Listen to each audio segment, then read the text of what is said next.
Hello everyone, this is Gayatri Shankar. Welcome back to my YouTube channel. I think we are seeing after a long time. ഞാൻ last research ആപ്റ്റിറ്റ്യൂഡിൻ്റെ first video ഇട്ടതിന് ശേഷം we had a very long gap. അതിൻ്റെ reason I was having my thesis submission as well as അതിൻ്റെ ഇടയിൽ എനിക്ക് പനി പിടിക്കുകയും അങ്ങനെയുള്ള കുറച്ച് കാര്യങ്ങളുണ്ടാകുന്നതാണ് ലാഗ് വന്നത്. അപ്പോൾ ഇതിൻ്റെ ഇടയിലൊരു എന്നെ സംബന്ധിച്ചൊരു huge achievement was that നമ്മുടെ channel hit 10K subscribers. Thank you everyone. ഇപ്പോഴും സബ്സ്ക്രൈബ് ചെയ്യാതെ ഈ ചാനൽ കാണുന്നവരുണ്ടെങ്കിൽ please subscribe, because I'm going to put maximum good quality videos for you within the short span of time. Net exam വളരെ അടുത്ത് നിൽക്കുകയാണ്, എങ്കിലും എന്നെ കൊണ്ട് പറ്റുന്ന അത്രയും ക്വാളിറ്റിയിൽ എത്രയും സ്പീഡിൽ മാക്സിമം പേപ്പർ 1 ഒരുപാട് ടോപ്പിക്സ് തീർക്കാൻ ഞാൻ ശ്രമിക്കുന്നുണ്ട്. അപ്പം ഇന്ന് നമുക്ക് ഡിലേ ഇല്ലാതെ തുടങ്ങാം. ഇപ്പോൾ നമ്മൾ UGC നെറ്റിൻ്റെ പേപ്പർ 1 വേണ്ടിയിട്ടുള്ള റിസർച്ച് ആപ്റ്റിറ്റ്യൂഡ് എന്നുള്ള സെക്കൻഡ് യൂണിറ്റിലെ ടോപ്പിക്സ് ഡിസ്കസ് ചെയ്തുകൊണ്ടിരിക്കുകയാണ്. ഒരു വീഡിയോ മാത്രമേ ഞാൻ ഇട്ടിട്ടുള്ളൂ. അതിനകത്ത് ഞാൻ പോസിറ്റിവിസം, പോസ്റ്റ് പോസിറ്റിവിസം ഒക്കെ പറഞ്ഞു.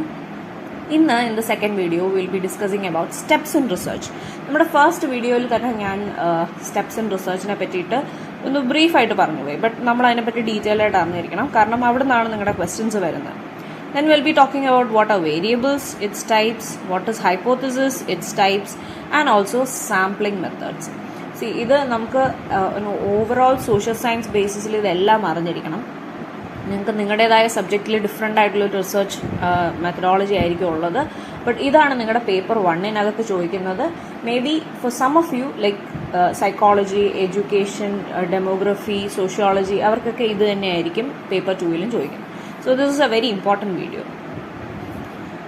സോ ആദ്യം തന്നെ നമുക്ക് സ്റ്റെപ്സ് ഇൻ റിസർച്ച് എന്താണെന്ന് നോക്കാം. സോ സ്റ്റെപ്സ് ഇൻ റിസർച്ച് ഞാൻ കഴിഞ്ഞ ദിവസം പറഞ്ഞതുപോലെ വളരെ ബ്രീഫായിട്ട് പറയുകയാണെങ്കിൽ നമ്മൾ റിസർച്ചിൽ ആദ്യം ചെയ്യുന്നത് ഒരു പ്രോബ്ലം ഐഡന്റിഫൈ ചെയ്യുക എന്നുള്ളതാണ്.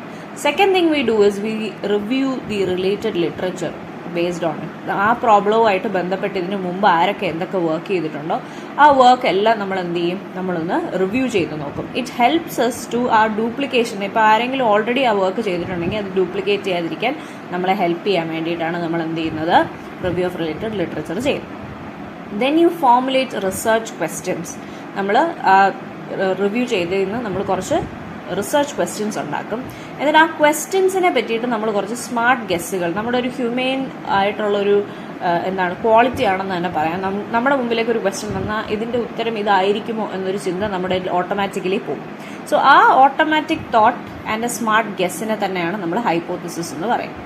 And then you start selecting your research design and method, and then you collect data from your sample. നമുക്കറിയാം, ഇപ്പം എനിക്ക് കേരളത്തിൽ അങ്ങോളം ഇങ്ങോളം ഉള്ള 8ാം ക്ലാസ്സിലെ കുട്ടികളുടെ ഒരു ആങ്സൈറ്റി ലെവൽ ചെക്ക് ചെയ്യണമെങ്കിൽ എനിക്ക് കേരളത്തിൽ അങ്ങോളം ഇങ്ങോളം ഉള്ള 8ാം ക്ലാസ് കുട്ടികളെ പോയി ഓരോരുത്തരിലും ആങ്സൈറ്റി ചെക്ക് ചെയ്തുകൊണ്ടിരിക്കാൻ പറ്റില്ല. അതിന് പകരം നമ്മൾ അതിൽ നിന്നും നമുക്ക് ആക്സസിബിൾ ആയിട്ടുള്ള കുറച്ച് ആൾക്കാരെ ഇങ്ങോട്ട് എടുത്തിട്ട് ഒരു 40-50 പേരെ എടുത്തിട്ട് അവരിൽ ടെസ്റ്റ് ചെയ്യും. അവരുടെ ആങ്സൈറ്റി ലെവൽ ടെസ്റ്റ് ചെയ്തിട്ട് അതിനെ ജനറലൈസ് ചെയ്തിട്ട് പോപ്പുലേഷൻ്റെ ആങ്സൈറ്റി ഇന്നതാണ് എന്ന് പറയുന്നതാണ് യൂഷ്വലി സോഷ്യൽ സയൻസിൽ നടക്കുന്നത്. സോ അതിൻ്റെ ഒരു മെത്തേഡിനെയാണ്, അതായത് ഒരു പോപ്പുലേഷനിൽ നിന്നും ഒരു സാമ്പിളിനെ സെലക്ട് ചെയ്യുന്നതിനെയാണ് സാമ്പിളിംഗ് എന്ന് പറയുന്നത്. നമ്മൾ ഇന്നത്തെ ക്ലാസ് ചെയ്ത് ഡിസ്കസ് ചെയ്യുന്നത്. സോ അങ്ങനെ ഒരു സാമ്പിളിൽ നിന്ന് നമ്മൾ എന്ത് ചെയ്യുന്നു, ഡേറ്റ കളക്ട് ചെയ്യുന്നു. ആ ഡേറ്റ 2 വിധത്തിലാവാം കേട്ടോ. Data can either be in terms of numbers or text. Textual data ആവാം, അല്ലെങ്കിൽ നമ്പേഴ്സിൻ്റെ ബേസിസിലാവാം. നമ്പറിനെ ബേസ് ചെയ്തിട്ടുള്ള ഡേറ്റ ആണെങ്കിൽ then it is called as then we use statistics. നമ്മൾ സ്റ്റാറ്റിസ്റ്റിക്സ് യൂസ് ചെയ്തായിരിക്കും നമ്മുടെ അനാലിസിസ് ആൻഡ് ഇൻ്റർപ്രിട്ടേഷൻ നടക്കുന്നത്. അതേസമയം ടെക്സ്റ്റുവൽ ഡേറ്റ ആണെങ്കിൽ ടെക്സ്റ്റുവൽ ഡേറ്റ പലപ്പോഴും വരുന്നത് ക്വാളിറ്റേറ്റീവ് ആയിട്ടുള്ള മെത്തേഡ്സിലാണ്. അങ്ങനെയുള്ള സമയത്തിൽ നമ്മൾ കോഡിങ്, അതുപോലെ തീമാറ്റിക് അനാലിസിസ്, ഇതൊക്കെ യൂസ് ചെയ്യും. ഇതെല്ലാം യൂസ് ചെയ്ത് നമുക്ക് കിട്ടിയ ഡേറ്റയിൽ നിന്ന് നമുക്കൊരു ചെറിയ ഇൻ്റർപ്രിട്ടേഷൻ കാണും. അതിനെ നമ്മൾ റിസൾട്ടാക്കി കൺവേർട്ട് ചെയ്യും. Then finally what we do, നമ്മൾ ഈ റിസർച്ച് ചെയ്തിട്ട് നമുക്ക് വേണ്ടി മാത്രമായിട്ട് കെട്ടിപ്പിടിച്ച് വെച്ചുകൊണ്ടിരിക്കാൻ പറ്റില്ല. നമ്മൾ നാട്ടുകാരെയും കൂടെ അറിയിക്കണം. നമ്മളിങ്ങനെ റിസർച്ച് ചെയ്തിട്ടുണ്ട്, ഇന്ന പ്രോബ്ലത്തിന് ഇന്ന സൊല്യൂഷനാണ് ഞാൻ എന്ത് ചെയ്യുന്നത്, പ്രപ്പോസ് ചെയ്യുന്നത് എന്ന് നമ്മളൊരു ഫൈൻഡിങ് റിപ്പോർട്ട് ഉണ്ടാക്കുകയും അതിനെ പബ്ലിഷ് ചെയ്യുകയോ അല്ലെങ്കിൽ അത് എന്തെങ്കിലും ഒരു ഫോമിൽ ഡെസിമിനേറ്റ് ചെയ്യുകയോ ചെയ്യും. അതാണ് സാധാരണ നമ്മൾ റിസർച്ചിനകത്ത് സ്റ്റെപ്സ് ഇൻ റിസർച്ച് എന്ന് പറഞ്ഞ് ബ്രീഫായിട്ട് പറയുന്നത്. ഇനി നമുക്ക് ഓരോ സ്റ്റെപ്പിനെയും കുറച്ച് ഡീറ്റെയിൽഡ് ആയിട്ട് നോക്കിപ്പോകാം. സോ ദ ഫസ്റ്റ് സ്റ്റെപ്പ് എന്ന് പറയുന്നത് is to identify the problem. ഞാൻ നേരത്തെ പറഞ്ഞു നമ്മൾ പ്രോബ്ലം ഐഡൻറ്റിഫിക്കേഷനകത്ത് തന്നെ നമുക്ക് വേണമെങ്കിൽ ഈ തിയറി ഗ്യാപ്സ്, അതുപോലെ building new knowledge for the already existing body of knowledge ഒക്കെ പറയാം. ഇനി ഇതിനകത്ത് നമ്മളൊരു പ്രോബ്ലം ഐഡൻറ്റിഫൈ ചെയ്യുമ്പോൾ ഒന്നെങ്കിൽ അത് നമ്മൾ എക്സ്പീരിയൻസ് ചെയ്തൊരു പ്രോബ്ലം ആയിരിക്കാം നമ്മൾ ഐഡൻറ്റിഫൈ ചെയ്യുന്നത്, വിച്ച് ഇസ് ഈസിയർ. നമുക്ക് ഫീൽ ചെയ്തൊരു പ്രോബ്ലത്തിനെ നമ്മൾ അഡ്രസ്സ് ചെയ്യുന്ന റിസർച്ച് ഇസ് ഈസിയർ. പക്ഷെ ചില ആൾക്കാർക്ക്, especially those who are doing PhD, അവർക്ക് കുറച്ച് അറിയായിരിക്കും. നമ്മൾ എന്തെങ്കിലും ഒരു സാധനം, അല്ലെങ്കിൽ നമ്മുടെ കൺമുമ്പിൽ നിറച്ച് പ്രോബ്ലം ഉണ്ട്, പക്ഷെ നമ്മൾ റിസർച്ച് ചെയ്യാൻ വേണ്ടി പോകുമ്പോൾ പ്രോബ്ലം ഇല്ല എന്നൊരവസ്ഥ പലപ്പോഴും സംഭവിക്കാറുണ്ട്. അപ്പോൾ അങ്ങനെയുള്ളൊരു അവസരത്തിൽ when you cannot find a problem that you're facing for yourself, you should first choose a broad area. നിങ്ങൾ ഏത് സബ്ജക്റ്റിലാണോ ആ സബ്ജക്റ്റിൽ നിങ്ങൾക്ക് ഇൻട്രസ്റ്റ് ഉള്ള ഒരു ബ്രോഡ് ഏരിയ ആദ്യം സെലക്ട് ചെയ്യുക. ആൻഡ് ദെൻ ആ ബ്രോഡ് ഏരിയനെ നാരോ ഡൗൺ ചെയ്ത് ഒരു സ്പെസിഫിക് പ്രോബ്ലം അതിലേക്ക് എത്തുക. ഒരു സ്പെസിഫിക് പ്രോബ്ലം, നിങ്ങൾക്ക് ഇഷ്ടമുള്ളൊരു ബ്രോഡ് ഏരിയയിലെ ഒരു സ്പെസിഫിക് നാരോ പ്രോബ്ലത്തിലേക്ക് എത്തുക. ആ പ്രോബ്ലത്തിനെയാണ് നിങ്ങളുടെ റിസർച്ച് പ്രോബ്ലം ആക്കാൻ പോകുന്നത്. ഇനി നിങ്ങളുടെ റിസർച്ച് പ്രോബ്ലം ആക്കുന്ന സമയത്ത് what are the things that you should ensure that your research problem has. നിങ്ങളുടെ പ്രോബ്ലം റിസർച്ചബിൾ ആയിരിക്കണം, അത് റിസർച്ച് ചെയ്യാൻ പറ്റുന്ന ഒരു കാര്യമായിരിക്കണം, അത് സിഗ്നിഫിക്കൻ്റ് ആയിരിക്കണം. വിച്ച് മീൻസ് അത് സമൂഹത്തിനോ അല്ലെങ്കിൽ അക്കാഡമിക് കമ്മ്യൂണിറ്റിക്കോ ഒക്കെ എന്തെങ്കിലും യൂസ് ഉള്ള ഒരു കാര്യമായിരിക്കണം. ആ റിസർച്ച് നടന്നതുകൊണ്ട് സമൂഹത്തിന് എന്തെങ്കിലും രീതിയിലൊരു ഉപയോഗം ഉണ്ടാവണം. അതുപോലെ ഫീസിബിൾ ആയിരിക്കണം. നമുക്ക് ഒരു കാലത്ത് നല്ല ഐഡിയ ആണ്, ഭയങ്കര ക്രിയേറ്റീവ് ഐഡിയ ആണെങ്കിലും അതൊരു കാലത്ത് നമുക്ക് ചെയ്യാൻ പറ്റാത്ത ലെവലിലുള്ള ടൈം ഫ്രെയിമും മണിയും അതിലേക്ക് ആവശ്യമായി വരികയാണെങ്കിൽ then that is not a feasible problem. അപ്പം സോ റിസർച്ചബിൾ ആയിരിക്കണം, സിഗ്നിഫിക്കൻ്റ് ആയിരിക്കണം, ഫീസിബിൾ ആയിരിക്കണം എന്നീ 3 കാര്യങ്ങളും എൻഷുർ ചെയ്ത് വേണം നമ്മൾ ആരെ ചൂസ് ചെയ്യാൻ, നമ്മുടെ പ്രോബ്ലത്തിനെ ചൂസ് ചെയ്യുക അല്ലെങ്കിൽ ഐഡൻറ്റിഫൈ ചെയ്യാം. വൺസ് നമ്മുടെ പ്രോബ്ലം ഐഡൻറ്റിഫൈ ചെയ്ത് കഴിഞ്ഞാൽ then the next thing you do is review of literature, which means you are going to study previous works. ഇതേ ഫീൽഡിൽ നടന്നിട്ടുള്ള, ചിലപ്പോൾ ഈ സ്പെസിഫിക് പ്രോബ്ലത്തിന് തന്നെ ആയിരിക്കില്ല, ബട്ട് അതിനുമായിട്ടുള്ള അലൈഡ് ഏരിയാസിൽ നടന്നിട്ടുള്ള പ്രീവിയസ് വർക്കുകൾ എന്തൊക്കെയാണ് എന്ന് യു വിൽ സെർച്ച്. ഇതെന്തിനാണ് നിങ്ങളെ ഹെൽപ്പ് ചെയ്യുന്നതെന്ന് വെച്ചാൽ it helps you understand the gaps. ചിലപ്പോൾ നിങ്ങൾ കണ്ട ഒരു പെർസ്പെക്റ്റീവിലല്ലാതെ ഈ പ്രോബ്ലത്തിനെ കുറച്ചുകൂടെ ബെറ്ററായിട്ട് കാണാൻ അത് നിങ്ങളെ സഹായിക്കും. അതുപോലെ നിങ്ങളുടെ പ്രോബ്ലത്തിന് നിങ്ങൾക്കൊന്ന് റിഫൈൻ ചെയ്യാൻ സാധിക്കും. ഇപ്പോൾ വളരെ ഒരു ക്രൂഡ് ഫോമിലാണ് നിങ്ങളുടെ പ്രോബ്ലം എങ്കിൽ റിവ്യൂ ഓഫ് ലിറ്ററേച്ചർ കഴിയുമ്പോൾ നിങ്ങൾക്ക് മനസ്സിലാവും, ഇന്നടുത്താണ് ഗ്യാപ്പ്, ഓൾറെഡി മറ്റാൾക്കാർ ചെയ്തിട്ടുള്ള വർക്ക് മനസ്സിലാവുമ്പോഴത്തേക്കും ഇതിനെ കുറച്ചുകൂടെ ബെറ്റർ ആക്കാം എന്നുള്ളൊരു റിഫൈൻമെൻറ്റ് പോസിബിലിറ്റി നിങ്ങളുടെ റിവ്യൂ ഓഫ് ലിറ്ററേച്ചർ തരും. Then the next thing you do is you can select a method. നിങ്ങൾ ഒരു പെർട്ടിക്കുലർ മെത്തേഡിലായിരിക്കും ഈ റിസർച്ച് ചെയ്യാൻ ഉദ്ദേശിച്ച് വെച്ചിരിക്കുന്നത്, but after review of literature you understand there are better ways, കുറെ കൂടെ ഈസിയർ ആയിട്ട് ചെയ്യാൻ പറ്റുന്ന ബെറ്റർ വേസ് ഉണ്ട് എന്ന് മനസ്സിലാക്കി U can select new methods. And then you can also avoid duplication. നിങ്ങളുടെ ഈ സെയിം ഐഡിയ, സെയിം പ്രോബ്ലം നേരത്തെ ആരെങ്കിലും ചെയ്തിട്ടുണ്ടെങ്കിൽ പിന്നെ നിങ്ങളത് ചെയ്ത് സമയം വേസ്റ്റ് ചെയ്യുന്ന എന്തിനാണ്? You have already a solution suggested by someone else. അല്ലെങ്കിൽ നിങ്ങൾക്ക് you can do the same problem in another method to give another solution. അങ്ങനെയാണെങ്കിലും നിങ്ങൾക്ക് ചെയ്യാം. But to avoid duplication and maximize effort of people, review of literature is very, very important.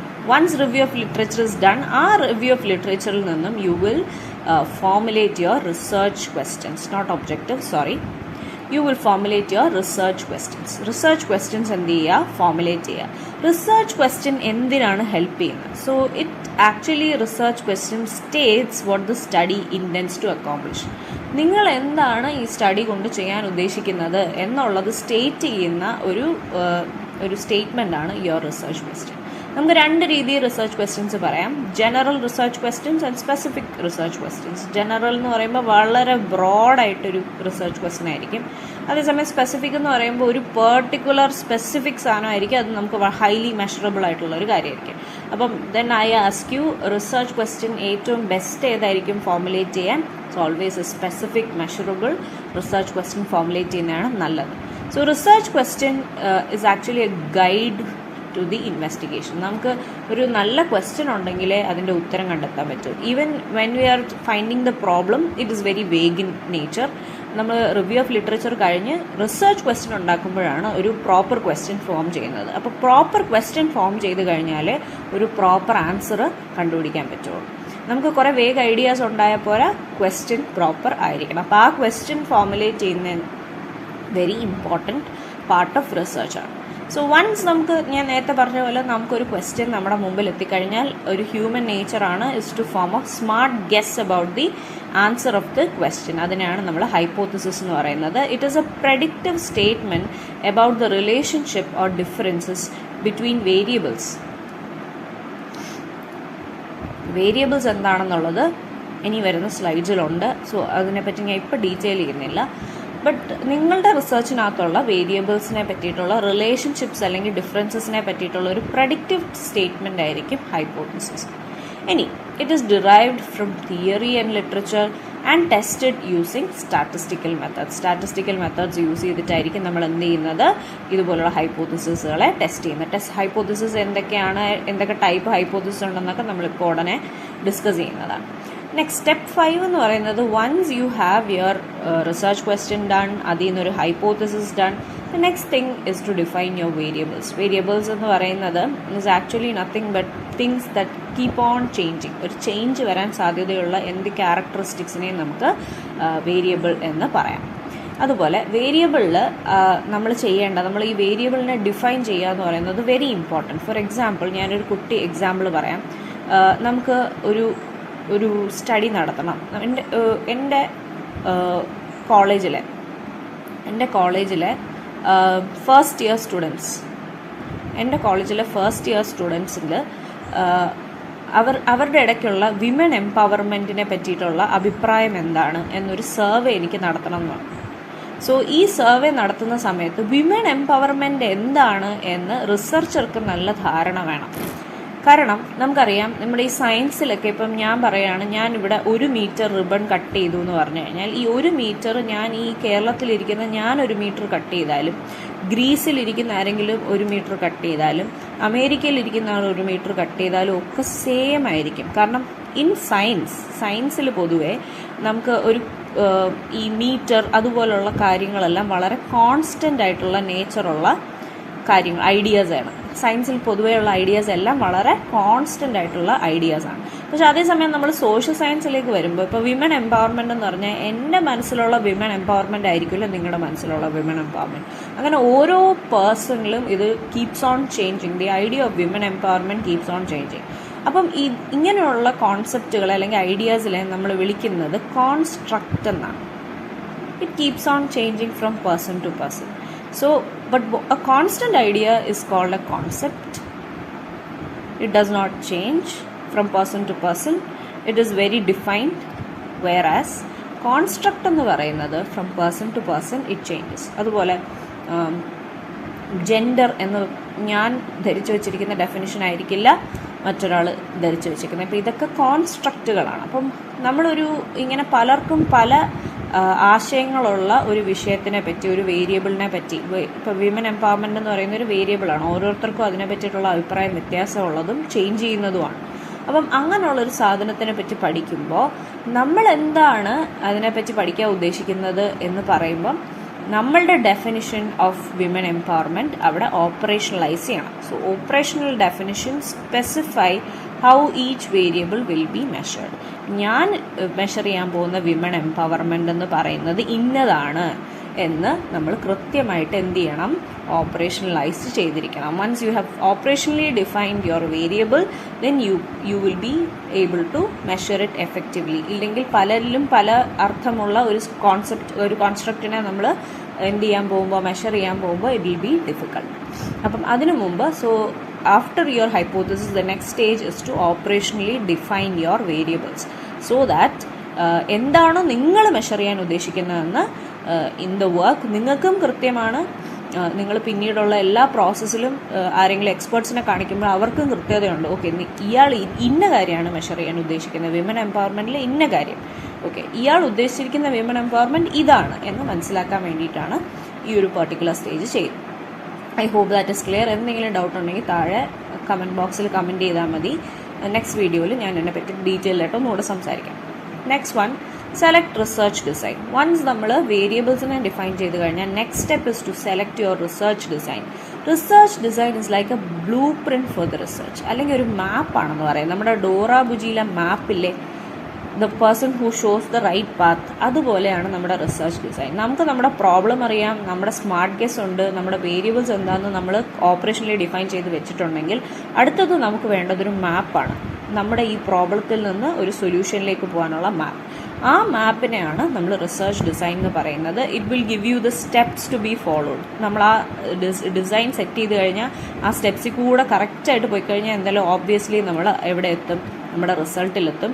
ആ result പക്ക റിസൾട്ടായിരിക്കും. പക്ക result meanings അതിൽ bias കാണില്ല, and it will be ഒബ്ജക്റ്റീവായ ബയസ് കുറഞ്ഞ ഒരു റിസൾട്ടിലെത്താൻ ആര് സഹായിക്കും? റിസർച്ച് ഡിസൈൻ നമ്മളെ സഹായിക്കും. അപ്പോൾ research design is known as the blue print for research.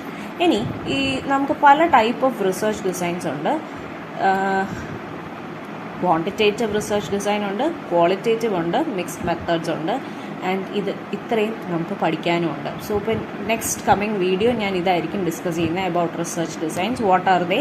അതിൽ ഓരോന്നും ഏതാണ്, ക്വാണ്ടിറ്റേറ്റീവ് റിസർച്ചിനകത്തുള്ള ഡിസൈൻസ് ഏതാണ്, ക്വാളിറ്റേറ്റീവ് ഏതാണ്, മിക്സ്ഡ് മെത്തേഡ്സ് ഏതാണെന്നുള്ളതാണ് ഇനി coming videos. Now next step എന്ന് പറയുന്നത് നമ്മുടെ ഡിസൈനും സെറ്റ് ചെയ്തു, നമ്മുടെ ബാക്കി എല്ലാ കാര്യങ്ങളും സെറ്റ് ചെയ്തു. ഇനി നമുക്ക് ഡേറ്റ കളക്ട് ചെയ്യാൻ സാമ്പിൾ വേണം അല്ലേ? അതാണ് ഞാൻ പറഞ്ഞത്. ഇറ്റ് ഈസ് നത്തിങ് ബട്ട് നമുക്കിപ്പോൾ ഈ വിമൻ എംപവർമെൻറ്റ് എന്നുള്ള ആ ആശയത്തെപ്പറ്റി ആൾക്കാർക്കുള്ള ധാരണ പഠിക്കേണ്ടത് 18 വയസ്സുള്ള 18 years ഓഫ് ഏജിലുള്ള കേരളത്തിൽ അങ്ങോളം ഇങ്ങോളമുള്ള ആൾക്കാരെ പറ്റിയിട്ടാണ്. കേരളത്തിൽ അങ്ങോളം ഇങ്ങോളമുള്ള ആൾക്കാരെ പറ്റി മീൻസ് ആ ഏജ് ഗ്രൂപ്പിലുള്ള ആൾക്കാർക്ക് വിമൻ എംപവർമെൻറ്റിനെ പറ്റിയിട്ടുള്ള ഒരു ആശയത്തെ പറ്റിയാണ് ഞാൻ റിസർച്ച് ചെയ്യാൻ ഉദ്ദേശിക്കുന്നത്. പക്ഷേ എനിക്ക് കേരളത്തിൽ അങ്ങോളം ഇങ്ങോളം പോയി ഈ 18 വയസ്സുള്ള എല്ലാവരെയും തപ്പിപ്പിടിച്ച് ഈ സർവേ കൊടുക്കാനുള്ള സമയമില്ല, ഫൈനാൻസും ഇല്ല, and it is not possible ഇവരെല്ലാം ലൊക്കേറ്റ് ചെയ്തെടുക്കാൻ. അപ്പോൾ വാട്ട് ഐ ഡു ഇസ് എന്നെ സംബന്ധിച്ച് എനിക്ക് കുറെ കൂടെ ഈസിയർ ആക്സസ് ഉള്ള ഒരു small representation of this large population ഞാൻ എടുക്കും, which is called as the sample. ഞാൻ എന്ത് ചെയ്യുന്നു? ഞാൻ ശരിക്കും ഇപ്പോൾ പഠിക്കുന്ന കേരള യൂണിവേഴ്സിറ്റിയിലാണ്. അപ്പം ഞാൻ കേരള യൂണിവേഴ്സിറ്റിയിൽ 18 വയസ്സിൻ്റെ ഇടയിലുള്ള കുറേ ആൾക്കാരെ എന്ത് ചെയ്യും? സ്പോട്ട് ചെയ്തിട്ട് അവരുടെ അഭിപ്രായം ഞാൻ ചൂസ് ചെയ്യും. എന്നിട്ട് അവരുടെ അഭിപ്രായത്തിലെ പറ്റി ഞാൻ സ്റ്റഡി ചെയ്തതിന് ശേഷം ഞാൻ പറയും എൻ്റെ സാമ്പിളിലെ ആൾക്കാർക്ക് ഇന്നതുപോലെയാണ് വിമൻ എംപവർമെൻറ്റിനെ പറ്റിയ അഭിപ്രായം, അതുകൊണ്ട് കേരളത്തിലെ എല്ലാവർക്കും ഇതുപോലെയൊക്കെ തന്നെ ആയിരിക്കും അഭിപ്രായം എന്ന് ഞാൻ പറഞ്ഞു വയ്ക്കും. ഇങ്ങനെയാണ് പൊതുവേ സോഷ്യൽ സയൻസ് സ്റ്റഡീസ് പോകുന്നത്. അപ്പോൾ so population is the entire group of your interest. എന്നെ സംബന്ധിച്ച് ആ 18 വയസ്സുള്ള കേരളത്തിലെ എല്ലാ ആൾക്കാരും എൻ്റെ ഇൻട്രസ്റ്റ് ഗ്രൂപ്പാണ്, and that is called my population. Whereas my sample is a representative part of the population. എനിക്ക് എല്ലാവരെയും പോയി പിടിക്കാൻ പറ്റാത്തതുകൊണ്ട് ഞാൻ എന്ത് ചെയ്യുന്നു? തിരുവനന്തപുരം ജില്ലയിലെ കേരള യൂണിവേഴ്സിറ്റിക്കകത്ത് പഠിക്കുന്ന 18 വയസ്സുള്ള കുറേ പേരെ എടുത്ത് ഞാൻ എൻ്റെ റിസർച്ച് ചെയ്യും. ഇനി സാമ്പിളിങ്ങിനകത്ത് വരുന്ന, അതായത് സാമ്പിളിനെ സെലക്ട് ചെയ്യുന്ന രീതിയാണ് സാമ്പിളിംഗ് എന്ന് പറയുന്നത്. ആ സാമ്പിളിംഗ് ചെയ്യാൻ നമുക്ക് 2 മെത്തേഡ്സ് ആണ് ഉള്ളത്, probability sampling and non probability sampling. നമ്മളിന്ന് ഈ വീഡിയോയിൽ ഡിസ്കസ് ചെയ്യുന്നുണ്ട്. സോ അതിനെപ്പറ്റി ഞാൻ ഇവിടെ ഡീറ്റെയിൽ ആയിട്ട് ഒരുപാട് പറയുന്നില്ല. അപ്പോൾ നമുക്ക് സാമ്പിളും കിട്ടിക്കഴിഞ്ഞു, നമ്മുടെ ബാക്കി എല്ലാ കാര്യങ്ങളുമായി. ഇനി നമ്മൾ അവരുടെ നിന്ന് ഡേറ്റ കളക്ട് ചെയ്യാൻ സാമ്പിളിനെ മാത്രം മതിയോ? പോരാ. അവരുടെ നിന്ന് അത് ഡേറ്റ കളക്ട് ചെയ്യാൻ നമുക്കൊരു ടൂള്, ഇൻസ്ട്രുമെൻ്റ് അല്ല, actually it is technique. So we need A tool and A technique. Tool എന്ന് പറയുന്നത് ഇസ് എ ഡോക്യുമെൻറ്റ്. നമ്മൾ ഡോക്യുമെൻ്റ് ചെയ്ത് പ്രിൻ്റ് ചെയ്ത് വെച്ചേക്കുന്ന ഒരു സാധനത്തിനെയാണ് ടൂൾ എന്ന് പറയുന്നത്. വേറെ ആസ് എ ടെക്നിക്ക് എന്ന് പറയുന്നത് ആ researcher himself or herself use ചെയ്യുന്ന ഒരു സ്ട്രാറ്റജീനെയാണ് ടെക്നിക്ക് എന്ന് പറയാം. ഫോർ എക്സാമ്പിൾ, ഞാൻ ഇൻ്റർവ്യൂ ചെയ്യുകയാണെങ്കിൽ it is a technique. Whereas ഞാൻ ഒരു ക്വസ്റ്റ്യനെയർ കൊടുക്കുകയാണെങ്കിൽ it is a tool. I hope you understand the difference. അതുപോലെ ഞാൻ ഒരു ടെസ്റ്റ് കൊടുക്കുകയാണെങ്കിൽ it is also a tool. Whereas if I am just observing, then that is a technique. But if I am using an observation schedule, then that is a tool. ഇതാണ് ടൂളും ടെക്നിക്കും തമ്മിലുള്ള വ്യത്യാസം. And what to choose where എന്നുള്ളത് is up to the researcher to understand, means design. അപ്പം ഇനി next thing is that whenever you are using a tool or technique, the main thing you should make sure is that your tool and technique is reliable and valid. I hope you know what is reliability and validity. നമ്മൾ എന്താണോ measure ചെയ്യാൻ ഉദ്ദേശിക്കുന്നത് അതിനെ തന്നെയാണോ measure ചെയ്യുന്നത് എന്ന് check ചെയ്യുന്ന ഒരു സൈക്കോമെട്രിക് വേരിയബിളാണ് വാലിഡിറ്റി. അതേസമയം നമ്മൾ ഇന്ന് ചെക്ക് ചെയ്ത സാധനം ഇനി 10 ദിവസം കഴിഞ്ഞ് ഇതേ ടെക്നിക്കോ ടൂളോ ഉപയോഗിച്ച് ചെക്ക് ചെയ്താലും ഇതുപോലെ തന്നെ റിപ്രൊഡ്യൂസ് ചെയ്യുമോ എന്നുള്ളതാണ് റിലയബിലിറ്റി. ഇവിടെ നമ്മൾ ഓർത്തിരിക്കേണ്ട ഒരു കാര്യവും എപ്പോഴും ചോദിക്കുന്ന ഒരു ക്വസ്റ്റ്യനുമാണ്, a valid tool is always reliable, but a reliable tool may or may not be valid. ഉറക്കത്ത് ചോദിച്ചാലും കാണാതെ പറയുന്ന രീതിയിൽ ഇത് മനസ്സിലാക്കി വെക്കുക. നമ്മൾ വാലിഡ് ആയ ഒരു ടൂൾ എപ്പോഴും റിലയബിൾ ആയിരിക്കും, വേറെ റിലയബിൾ ആയിട്ടുള്ള ഒരു ടൂള് വാലിഡ് ആകുകയോ ആവാതിരിക്കാനോ ഉള്ള ചാൻസ് ഉണ്ട്. ബിക്കോസ് ഈ ഒരു സ്റ്റേറ്റ്മെൻറ്റിൽ നിന്നും ഇങ്ങനെ മൾട്ടിപ്പിൾ ആയിട്ട് പല രീതിയിൽ കൺഫ്യൂസിംഗ് ആയിട്ട് സ്റ്റേറ്റ്മെൻറ്റ്സ് വന്നിട്ട് ട്രൂ സ്റ്റേറ്റ്മെൻറ്റ് കണ്ടുപിടിക്കാൻ പറയുന്നത് ഒരു സ്ഥിരം ക്വസ്റ്റ്യനാണ്. അതുപോലെ ഈ ടൂൾസ് ആൻഡ് ടെക്നിക്സിൽ കഴിഞ്ഞ പ്രാവശ്യത്തെ ക്വസ്റ്റ്യൻ ആയിരുന്നു, ഇത് കുറേ ടൂൾസും ടെക്നിക്സും തന്നിട്ട് ഇതിൽ നിന്ന് ടൂൾസ് മാത്രം എടുത്തെഴുതാൻ വേണ്ടിയിട്ട്. So it is an important area. Now നമ്മുടെ ടൂളുമായി നമുക്ക് സാമ്പിളുമായി ഇനി അടുത്ത് നമ്മൾ എന്ത് ചെയ്താൽ മതി? ഡേറ്റ കളക്ട് ചെയ്താൽ മതി. പലപ്പോഴും നമ്മൾ ഡേറ്റ കളക്ട് ചെയ്യുമ്പോൾ we should follow some ethical principles. ഈ എത്തിക്കൽ പ്രിൻസിപ്പിൾസ് എന്ന് പറയുമ്പം മറ്റൊന്നുമില്ല, നമ്മൾ നമ്മുടെ പാർട്ടിസിപ്പൻസിൻ്റെ നിന്ന് ഇൻഫോംഡ് കൺസെൻറ്റ് വാങ്ങിക്കണം. അവർ തരുന്ന ഡേറ്റയല്ലേ നമ്മൾ ഉപയോഗിക്കാൻ പോകണം. അപ്പം നമ്മൾ അവർ തരുന്ന ഡേറ്റ മാനിപ്പുലേറ്റ് ചെയ്യാനൊന്നും പാടില്ല. അതുപോലെ നോ ഡേറ്റ മാനിപ്പുലേഷൻ.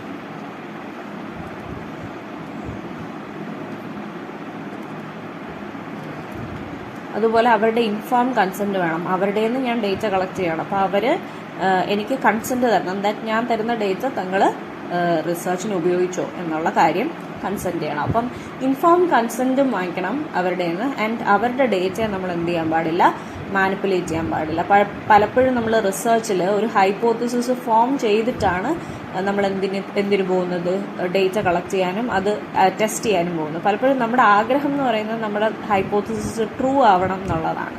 അപ്പം നമ്മുടെ ഹൈപ്പോത്തിസിസ് ട്രൂ ആവാൻ വേണ്ടി ട്രൂ ആക്കാൻ വേണ്ടി നമ്മൾ കിട്ടിയ ഡേറ്റയെ ഒരിക്കലും എന്ത് ചെയ്യാൻ പാടില്ല?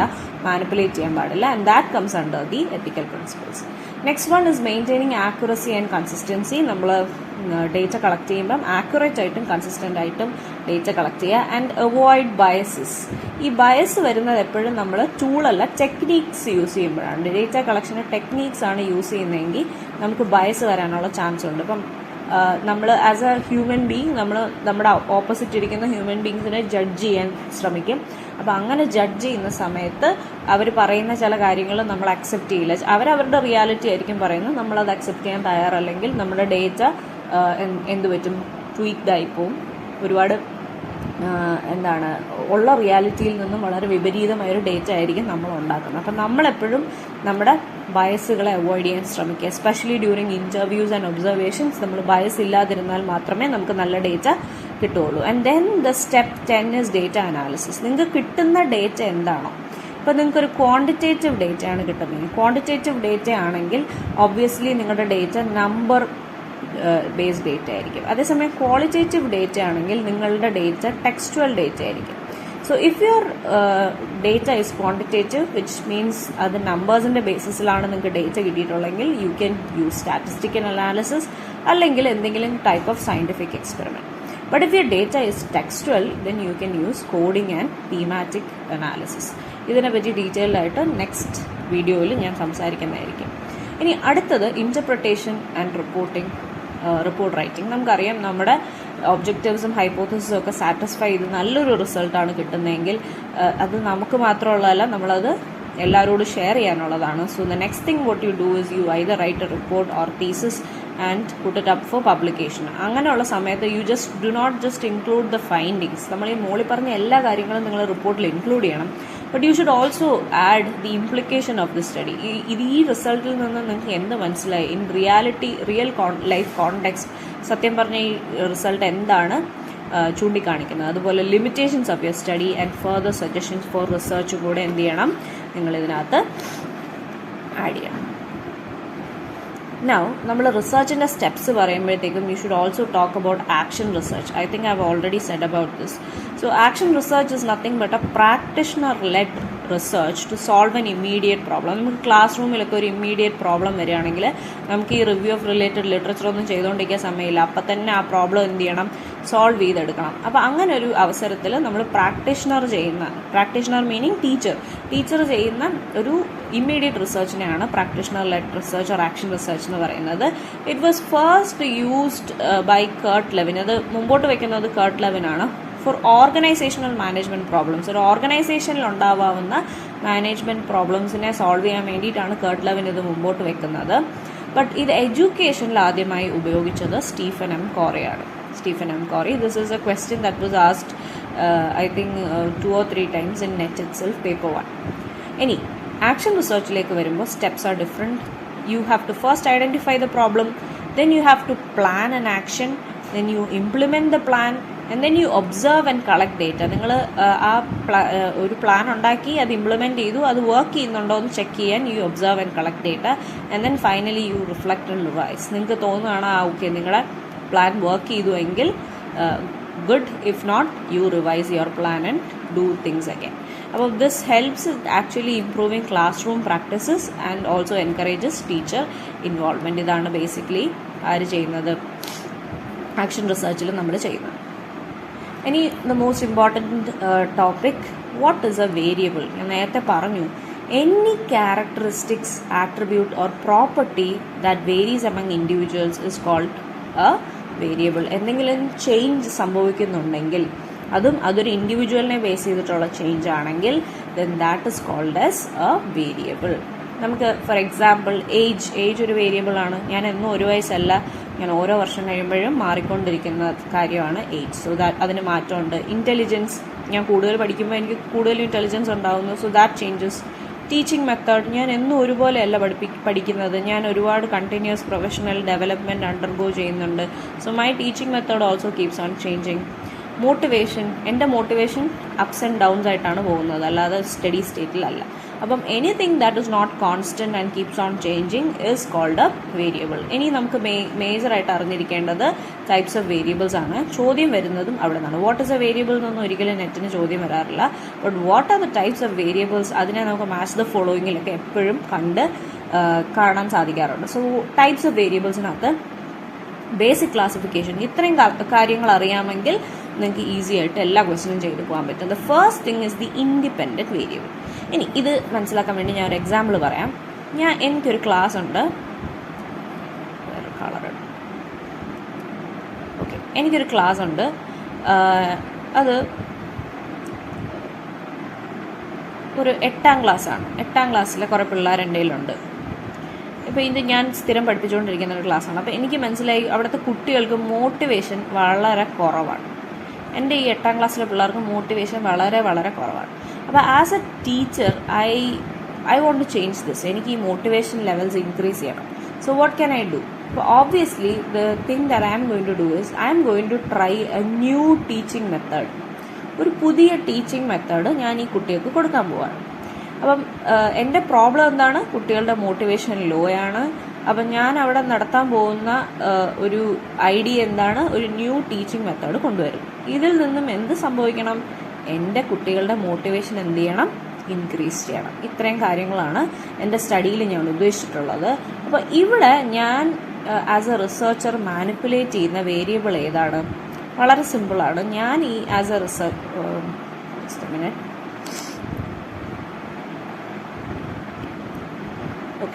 ഞാൻ ആസ് എ റിസർച്ചർ ഇവിടെ മാനിപ്പുലേറ്റ് ചെയ്യുന്ന എൻ്റെ സ്ട്രാറ്റജി എന്ന് പറയുന്നത് ദ ന്യൂ ടീച്ചിങ് മെത്തേഡാണ്. ഞാൻ ഇത്രയും നാൾ പഠിപ്പിച്ചുകൊണ്ടിരുന്നത് പോലെയല്ല, എൻ്റെ പുതിയ മെത്തേഡാണ് ഞാൻ ഇവിടെ ചേഞ്ച് ചെയ്യുന്നത്.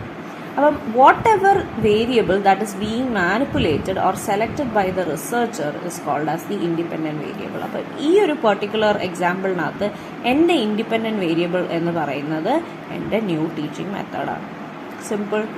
ഇനി ഞാൻ ഒരു പെർട്ടിക്കുലർ വേരിയബിൾ എടുത്ത് അതിൽ ചേഞ്ച് വരുത്തുമ്പോൾ അത് എക്സസൈസ് ചെയ്യുന്ന കുട്ടികൾ അവരിൽ വരുത്തുന്ന മാറ്റത്തിനെയാണ് ഡിപ്പെൻഡൻറ്റ് വേരിയബിൾ എന്ന് പറയുന്നത്.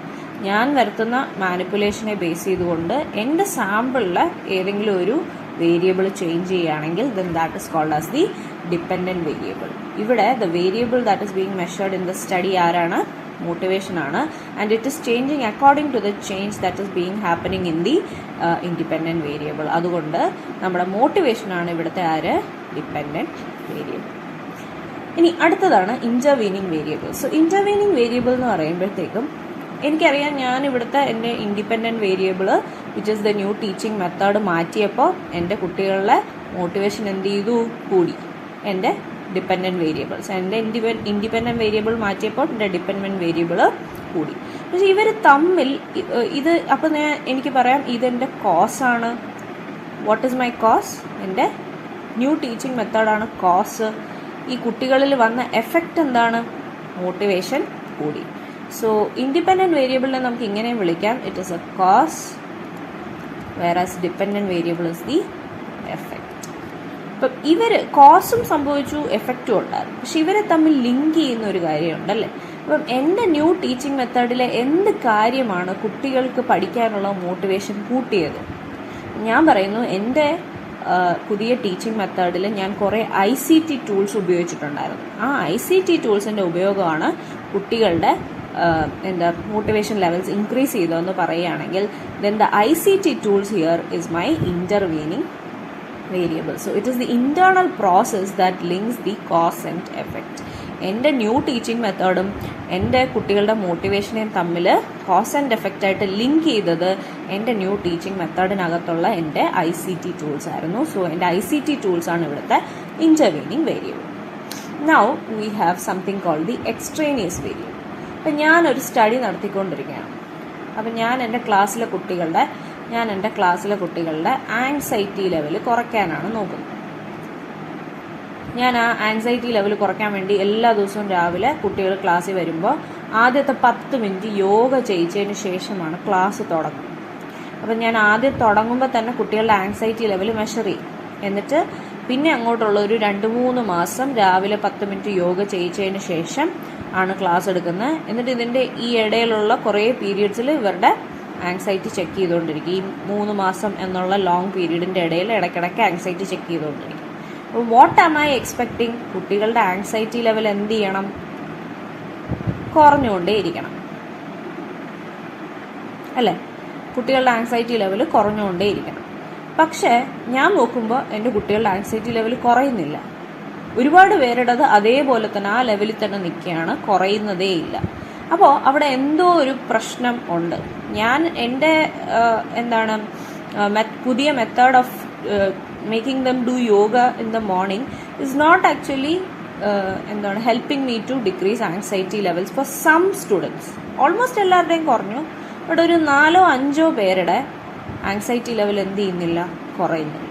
അപ്പോൾ അതിന് മറ്റ് കാരണങ്ങൾ കാണാം. അവരുടെ വീട്ടിലുള്ള പ്രശ്നങ്ങൾ കാണാം, അല്ലെങ്കിൽ അവർക്ക് ട്യൂഷൻ ക്ലാസ്സിൽ വഴക്ക് കിട്ടിയതോ അങ്ങനെ എന്തെങ്കിലും ആവാം, അല്ലെങ്കിൽ അവർക്ക് എന്തെങ്കിലും ഫിസിക്കൽ ഇൽനെസ് കാണും that makes dum be always anxious. അപ്പോൾ നമ്മളെ സംബന്ധിച്ച് നമ്മളുടെ സ്റ്റഡിക്കകത്തുള്ള ഡിപ്പെൻഡൻറ്റ് വേരിയബിളിനെ നമുക്ക് ഇഷ്ടമല്ലാത്ത രീതിയിൽ ഇൻഫ്ലുവൻസ് ചെയ്യാൻ സാധ്യതയുള്ള മറ്റ് വേരിയബിൾസിനെയാണ് നമ്മൾ എക്സ്ട്രേനിയസ് വേരിയബിൾ എന്ന് വിളിക്കുന്നത്. നമ്മൾ ഈ നേരത്തെ പറഞ്ഞ കുട്ടിക്ക് വീട്ടിലുള്ള ടെൻഷൻസ്, ട്യൂഷൻ ക്ലാസ്സിലുള്ള tensions are all extraneous variables and they need to be controlled if we want these students to have lesser anxiety.